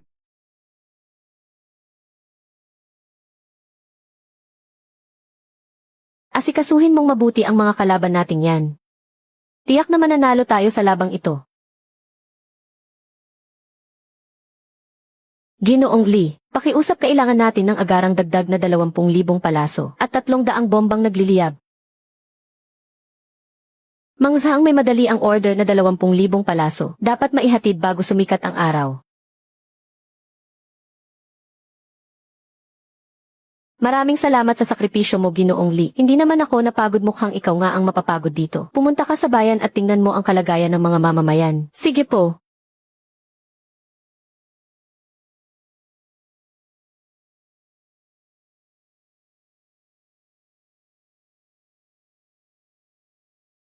Sino ang pinagdarasalan ninyo? Ang Diyos sa langit. Humihingi kami ng gabay sa Diyos para manalo ang lungsod ng Mo sa labanang ito at para maging ligtas ang anak ko at makabalik siyang buhay. Totoong may Diyos sa langit. May pangalan siya si Limo. Kapag nanalangin kayo sa kanya, naririnig niya kayo. Kapag binigkas ninyo ang kanyang pangalan, darating siya at magpapadala ng kanyang pagpapala. Ipagkaloob ang banal na kagamitan. May pangalan ang tanging Diyos, siya si Limo. Limo. Naririnig mo rin naman ito, di ba?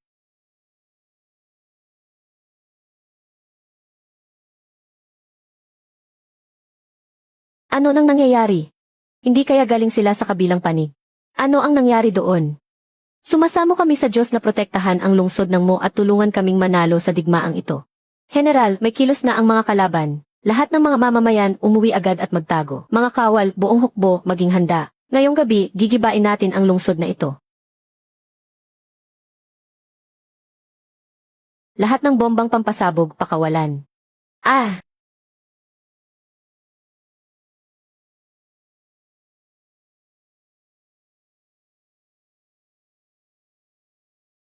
Diyos Limo, iligtas mo ang lungsod ng Mo.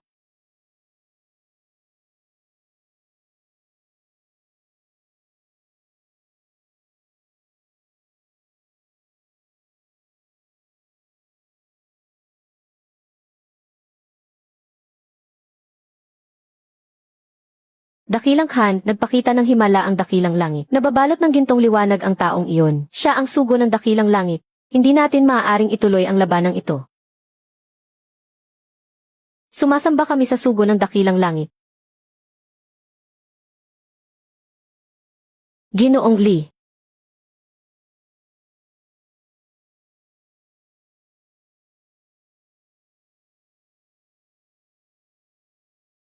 General Yan, ikinalulugod kitang makilala.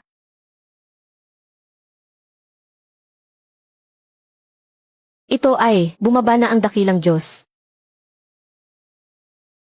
Nagbibigay galang si NV1 sa dakilang Diyos. Ilang beses ko nang sinabi sa inyo, ang pangalan ko ay Limo. Naniniwala ang mga kalaban na ikaw ay isang tunay na Diyos. At para sa amin, hindi ba't ganoon din naman? Dakilang Khan, galit na ang dakilang langit. Hindi natin maaaring ituloy ang labanang ito. Kapag itinuloy pa natin ito, magpapadala ng parusa ang dakilang langit. Paurong, umalis na tayo rito.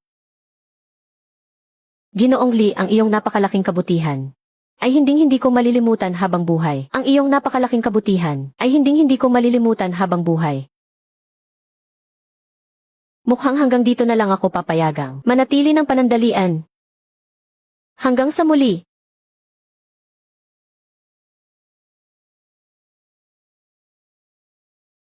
Magpadala ng tao sa labas ng lungsod para mag-usisa. Inalis na ba talaga ang mga sapatos?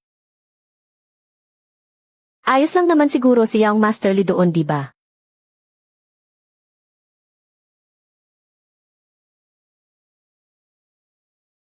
Sir Lee, may malaking problema. Nandito ang tito at tita mo, hinahanap ka. Mukhang nandito sila para manggulo. Sinong nagsabing masama iyon? Napakagandang balita niyan. Pupuntahan ko sila ngayon din. Anong hindi dapat? Hindi sana kita inilabas sa kulungan. Ano kaya ang lagay doon sa muksheng? Sir Lee, may 2 tao sa labas na naghahanap sa inyo. Tito at tita niyo raw po sila. 2 matandang asungot na naman. Amo.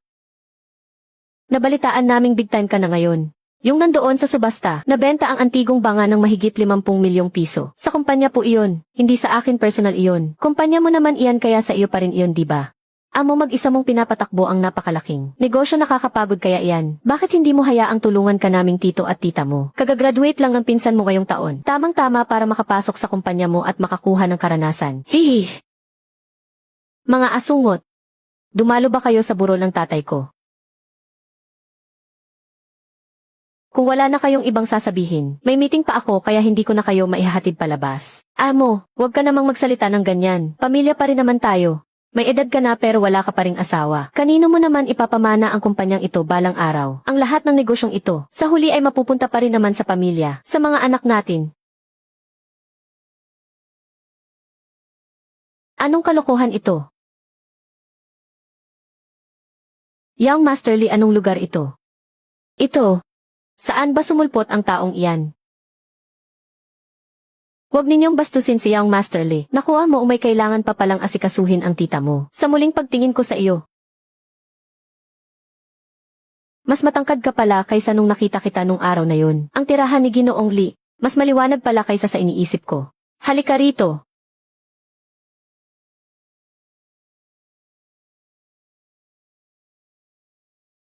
Ito ang mundo pagkalipas ng libo-libong taon. Medyo iba sa inakala ko. Pero dahil nandito si Ginoong Lee, hindi naman ito mukhang kakaiba. Elevator ang tawag dito, isang gamit panggala kaya huwag kang matakot.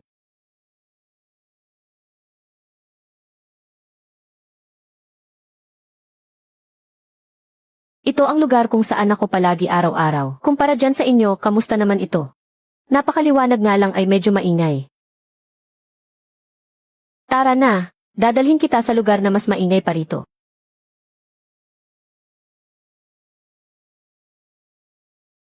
Kanino ang kamalig na ito? Supermarket ito. Kung sino ang may pera, siya ang makakabili. 6 na buwan ang nakalipas. Nagmakaawa ako sa langit para sa kaunting pagkain. Pero dito, isang pakete lang ng buto ang makakalutas nito. Iba na ang panahon ngayon. Diyan sa inyo, ang mabuhay lang ang lahat-lahat. Dito naman, kapag buhay ka na, kailangan mo pa ring mamroblema sa napakaraming walang kwentang bagay. Maya-maya, tiyak na may pupunta rito para harangin ako sa pinto. Ang mga nakita ko ngayong araw, ibabahagi ko ito sa mga kawal pagbalik ko. Siyempre, walang problema. Karaniwang tao lang naman talaga ako. Para kay Fiwan. Hindi ordinaryo si Ginoong Lee.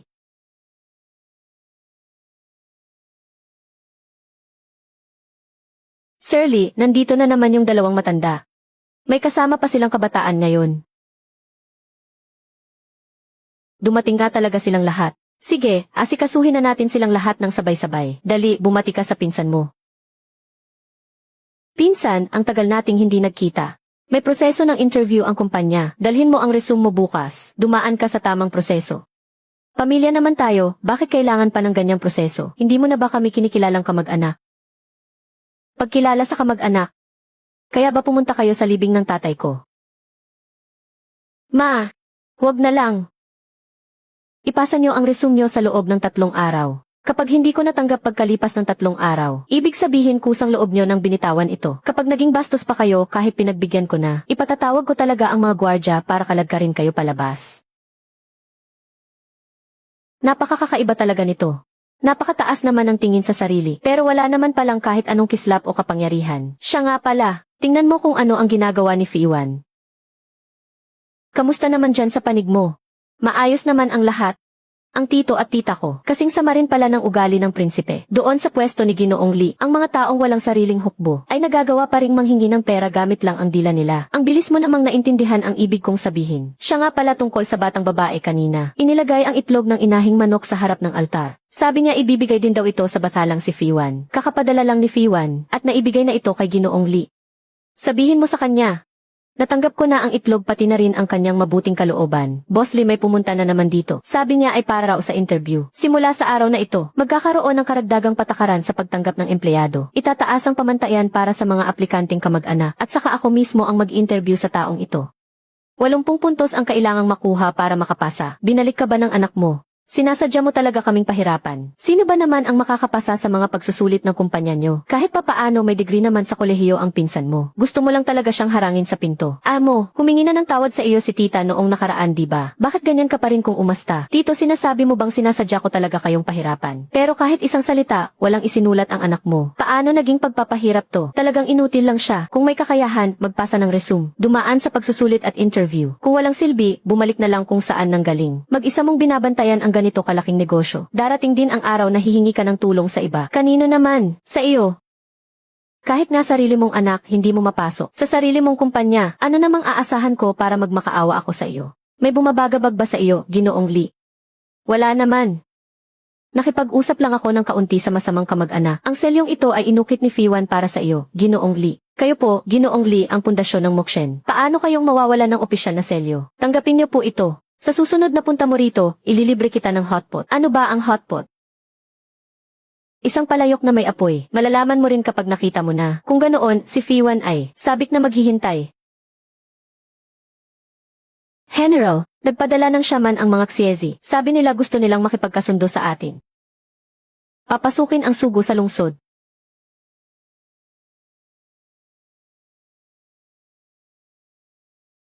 Malayo pa ang nilakbay ng shaman para makarating dito. Pasensya na kung hindi namin kayo nasalubong ng maayos. May tao ba rito para kunin ang mga armas ng shaman? Salubungin ang panauhin papasok sa lungsod. General yan.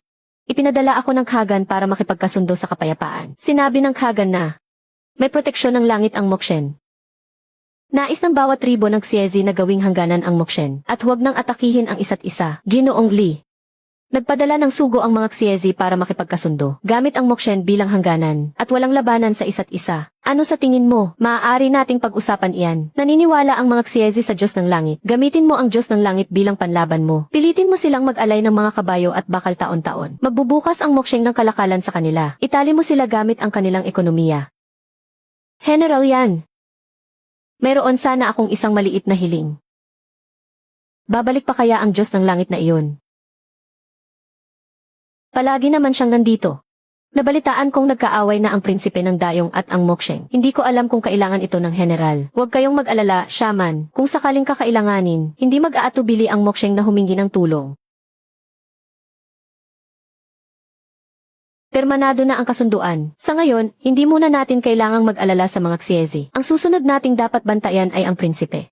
Alam po ni Fiwan. Pinaigting na rin ang depensa ng lungsod. Pag-usapan na lang natin yan pagkatapos ng digmaang ito. Huwag muna natin jinx. Iyon yung mga salitang nagdadala ng malas kapag sinabi mo, Ginoong Lee. Wala lang ito. Huwag kang mag-alala, ako ang bahala sa lahat. General, may apurahang ulat mula sa kabisera. Naghahanda ang prinsipe na mamuno mismo sa 50,000 hukbo. Patungong Hilaga para puksain ang mga naghihimagsi. Talagang darating na nga ang prinsipe. Opo.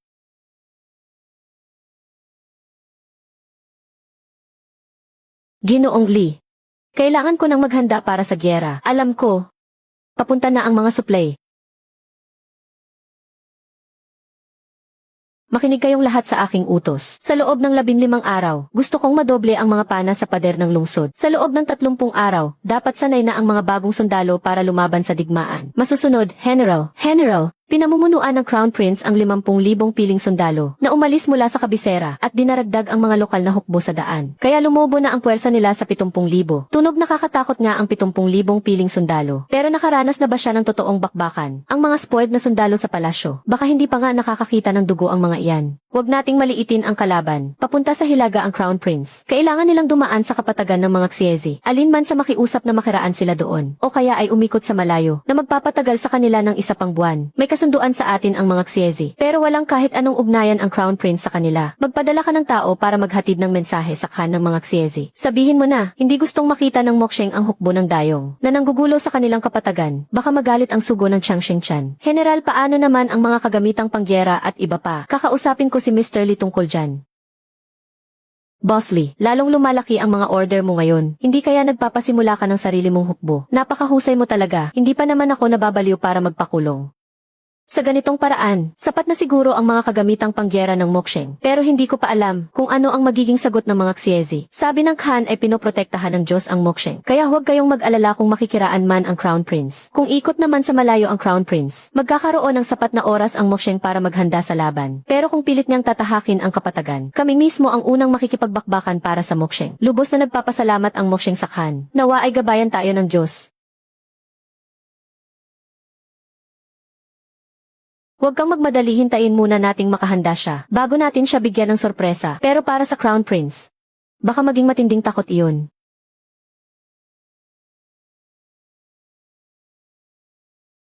Sumagot na ang Khan ng mga Xiezi. Ang kapatagan ay lupain ng dakilang kalangitan. Hindi maaaring pumasok dito ang hukbo ng dayong. Isang hamak na kuta lang ay nangahas pang humarang sa daan ko. Ikot na lang tayo sa malayong daan, kaya pa namang maghintay ng kamahalan. Umiwas nga ng daan ang mahal na prinsipe. May isang buwan pa ang lungsod ng Mo para maghanda sa digmaan. Gusto ng mahal na prinsipe na bago pa pumanaw ang emperador, ay makagawa siya ng dakilang ambag at patunayan ang kanyang sarili, para masiguro ang kanyang pag-upo sa trono. Kaya baka hindi na siya makakapaghintay pa. Naisayos na ni Fiwan ang lahat para mapabilis ang paggawa sa ikatlong pangkat ng mga banal na pana. Hayaan siyang umikot doon, at maghanda na lang tayo sa sarili nating paraan. Isang buwan, sapat na iyon para gawan kita ng mga bagong kagamitan. Mahal na prinsipe, nabalitaan ko na si General Yan ay dating nakatakdang ikasal sa tagapagmana ng hari ng Pingnan. Kaya espesyal nating inanyayahan ang tagapagmana dito sa Mo para sa isang kasunduan sa kasal. Kapag naikasal na ang general at ang tagapagmana, kikilalanin na ng korte ang karapatan ng lungsod ng Mo at hindi na magpapadala ng hukbo para sumalakay tagapagbalita. Maaari ka munang lumabas para magpahinga. General, kailangan mo nang maghanda sa lalong madaling panahon. Biglang nagbago ang isip ng mahal na prinsipe, at ngayon ay gusto na naman ng kasunduan sa kasal, at sa tagapagmana pa talaga ng hari ng Pingnan. Siguradong nagkamali lang ng narinig na balita ang prinsipe. Inisip niyang may pagtingin ka sa tagapagmana, para gamitin ang kasunduan na igapos ka, at makuha muli ng palasyo ang kapangyarihan sa hukbo. Ang mahal na prinsipe, ay katulad din talaga ng kanyang ama na emperador. Pareho silang napaka-inosente. Medyo maingay dyan sa pwesto mo, mukhang dumating na yata sila. Pupunta muna si Fiwan para tingnan ito.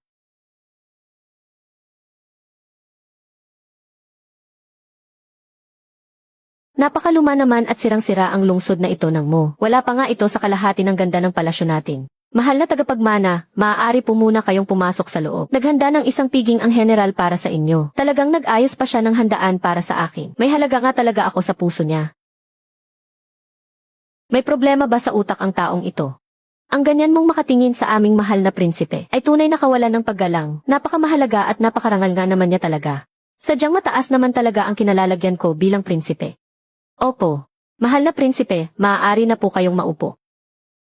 General Yan, bagamat mas matanda ka sa akin, at laging nakabilad sa araw at hangin sa digmaan, kaya medyo magaspang ang iyong balat, ngunit hindi kita husgahan dahil doon, basta't handa kang maging mabuting asawa at mag-alaga ng ating magiging anak. Tinitiyak kong hindi mo na kailangang mag-alala sa pagkain o kasuotan sa natitirang bahagi ng iyong buhay. Mahal na prinsipe, may 500,000 hukbo ng kaaway sa labas ng lungsod, habang may 20,000 kawal at 70,000 mamamayan naman sa loob ng lungsod. At ngayon ay kakausapin mo ako tungkol sa pag-aalaga ng pamilya. Ang pakikipaglaban ay tungkulin ng mga lalaki. Bakit mo pa kailangang magpakahirap bilang isang babae? Ang mga salitang iyan, ang bating na pumunta rito noon upang ihatid ang utos ng hari, hindi ba ganyan din mismo ang sinabi niya?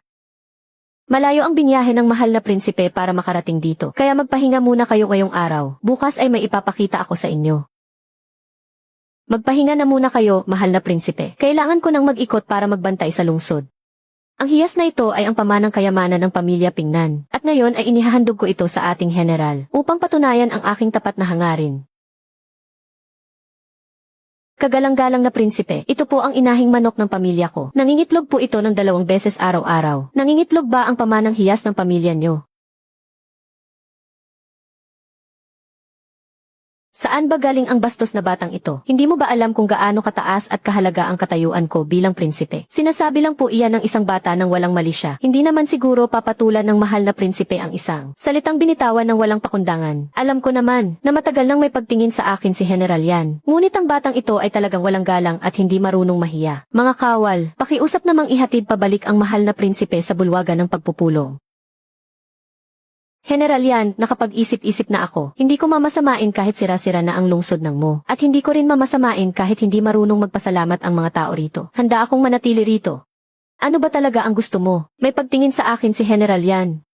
At alam ko ring matagal mo na akong hinihintay. Kaya ang prinsipeng tulad ko, syempre ay hindi bibigyan ang iyong pagmamahal. Sino ang nagsabi sa iyo niyan? Ang Crown Prince. Nagkamali lang ng dinig ang Crown Prince.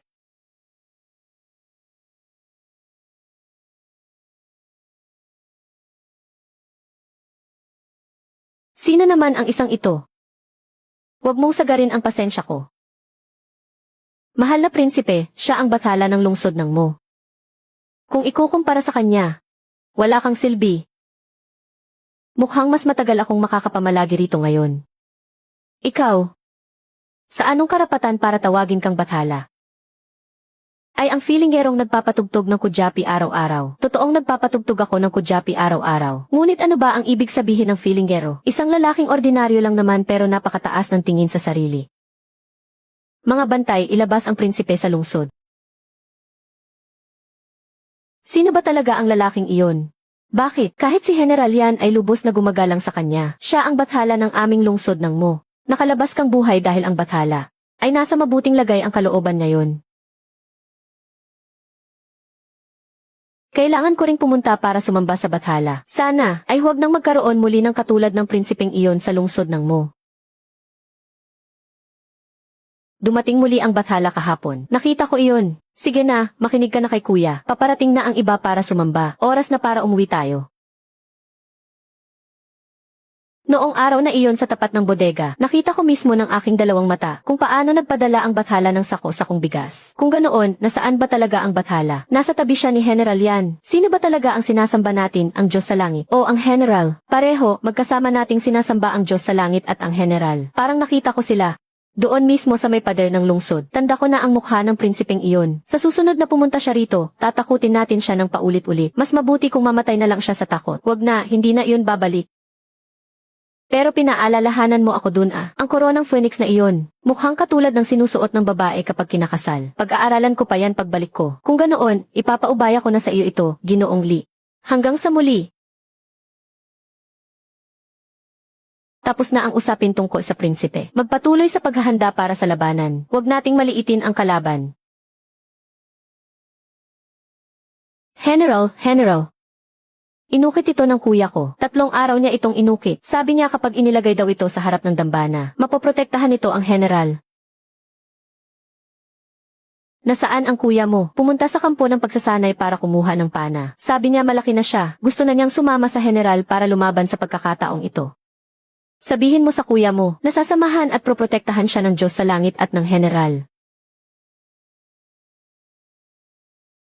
General, nabalitaan mo ba? Kalat na ang mga tsismis sa buong lungsod ngayon. Ako ang nagpakalat niyan. Nabalitaan mo ba? Isang maruming bagay ang duraan. Pangkukulam daw ang pagbibigay ng pagkain ng Diyos sa langit. Totoo yan. Sinasabihan ng Crown Prince si General Yan na nakikipagsabuatan sa masasamang espiritu. Tumahimik na kayo dyan. Pumila na kayo para kumuha ng pagkain. Ang mga dapat magtrabaho sa bukid, pumunta na sa bukid. Ang mga dapat gumawa ng espada, gumawa na ng espada. Pangalawang General Liu, sinasabi ng lahat sa labas na isang masamang bagay ang duraan ni General Yan. Ano sa tingin mo? Masamang espiritu. Dahil ba sa masamang espiritu kaya kayo nakakain ng lugaw na puti? Dahil ba sa masamang espiritu kaya hindi makasugod ang mga barbaro sa lungsod? Nakakita ka na ba ng masamang espiritu na kasing kapaki-pakinabang nito?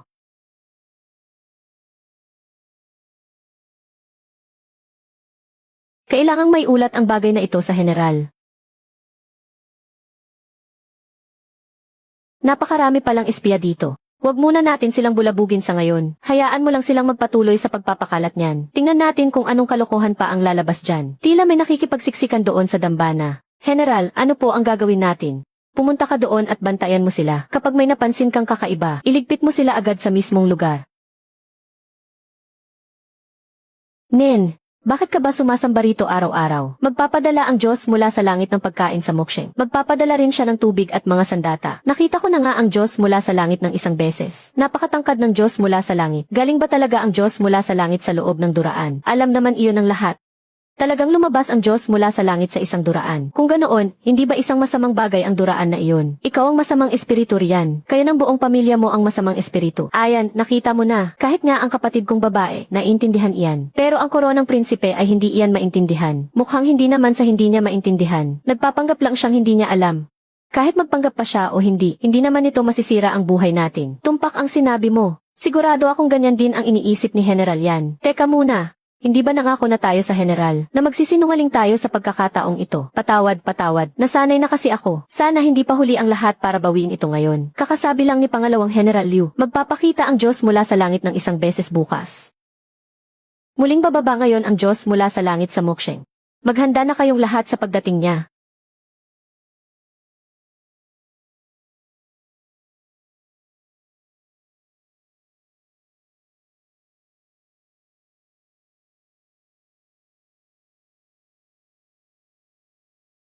Hayaan nating ang sinasabing bathala na iyan, na tumayo ng ganyan sa harap ng lahat. At wala man lang kayong ginawa, mahal na prinsipe, lumuhod po ang lahat. Mabubunyag po ang lihim natin kung hindi kami luluhod. Mga walang silbi.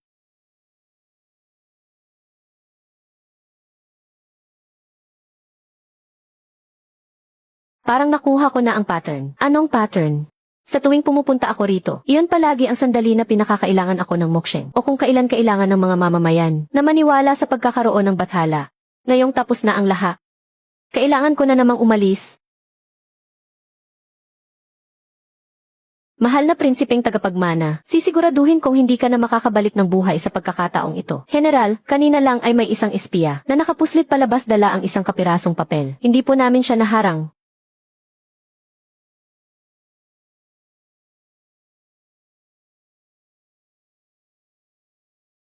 Ang mga nakasulat sa papel na ito ay hindi nagmula sa dayong. Sa kahit anong kilalang dinastya, ay walang ganitong uri ng pagsulat. Mukhang nagmula ito sa ibang mundo. Isang mahiwagang kagamitan na ayon sa alamat ay nag-ugnay sa dalawang mundo. Ang isang panig ay ang mundo ng mga buhay, at ang isa naman ay ang kabilang mundo. Ang pintuan ng dalawang mundo ay pumipili ng kanyang Panginoon. Kapag nakapili na ito ng kanyang Panginoon, maliban na lamang kung mamatay ang may-ari nito. Kung hindi ay hindi ito magpapasakop sa iba. Kung ganoon ay hindi lang Moksheng ang kukunin ko. Gusto ko ring makuha ang mahiwagang kagamitang iyon. Bilisan ang pagmamartsa. Kailangang makarating tayo sa tapat ng Moksheng sa loob ng 3 araw. Magpadala ng pangalawang pangkat ng mga espiya para pumasok ng palihim sa Moksheng. Alamin kung nasaan ang mga kinulimbat na pondo. Mag-utos din ng mabilis na mga ngabayo para magpadala ng mensahe pabalik sa kabisera para hilingin sa aking amang emperador na ipagkaloob ang ilang mahiwagang kagamitan na nakatago sa palasyo. Bathala, gusto kong makita kung sino ang mas malakas sa atin o ang mga kagamitan ng dayong na iniwan ng ating mga ninuno. Palapit na ng palapit ang hukbo ng prinsipe sa lungsod. Hindi tayo pwedeng hindi maghanda.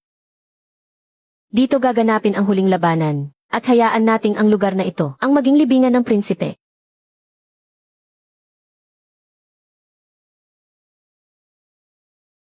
Ngayong araw, gigibain natin ang lungsod na ito.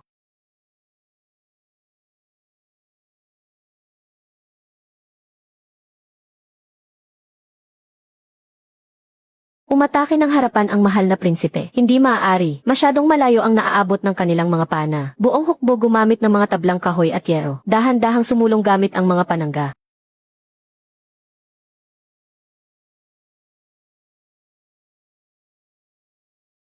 Mga tagahagis ihanda ang mga bomba ng apoy. Hintayin nating makapasok sila sa abot ng mga tira natin. At ang kanilang mga gumagalaw na panangga ay magiging gumagalaw nilang kabaong. Nasa pinakailalim ang puwang ng mga panangga nila. Ibaba ang anggulo ng pana ng 2 degree. Asintahin ang mga gulong at binti ng mga sundalo.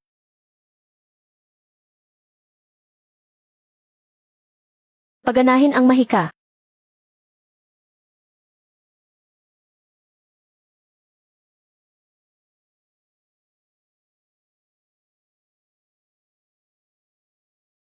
Mukhang sinisira ng salaming iyon ang paglipat natin. Kailangan nating wasakin iyon. Pinakamahusay nating mga tagatira asintahin ang salaming iyon.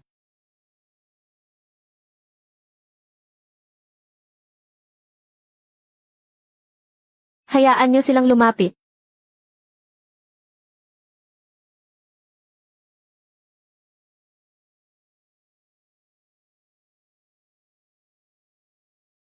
Paano nagkaganito? Bilis. Sabi ng mga tao sa palasyo, ang opisyal na selyo ng pamumuno ni General Yan noon ay nasa silid ng mga talaan. Nahanap na nila ito at ibabalik kung sakaling kailangan mo. Hayaan mong sa kanila na lang muna iyon. Hindi ko na kailangan ng selyo ng pamumuno para may patunayan pa. Masusunod po. Ngayong tapos na ang lahat. Maaari ba akong pumunta muli sa tabi ni Ginoong Lee? Gusto kong kumain ng hotpot. Sabi ni Ginoong Lee, sasamahan niya akong kumain ng hotpot sa susunod na araw. At ngayon na ang araw na iyon. Halika kumain tayo ng hotpot. Kung makakapagbukas lang sana ng tindahan ng hotpot sa Moksheng, napakasaya sana, naman pwede iyon. Ganyan naman kadalasan ang takbo sa mga dula. Napakaganda ng mundo paglipas ng 1,000 taon. Pero hindi pa rin ako masyadong sanay. Kung ganoon pwede kang madalas bumisita rito sa susunod. Gusto mo ba Senyorito Lee, na tumira muna sa Moksheng ng ilang panahon? CJ, gaano katagal? Hanggang sa gusto mo nang bumalik.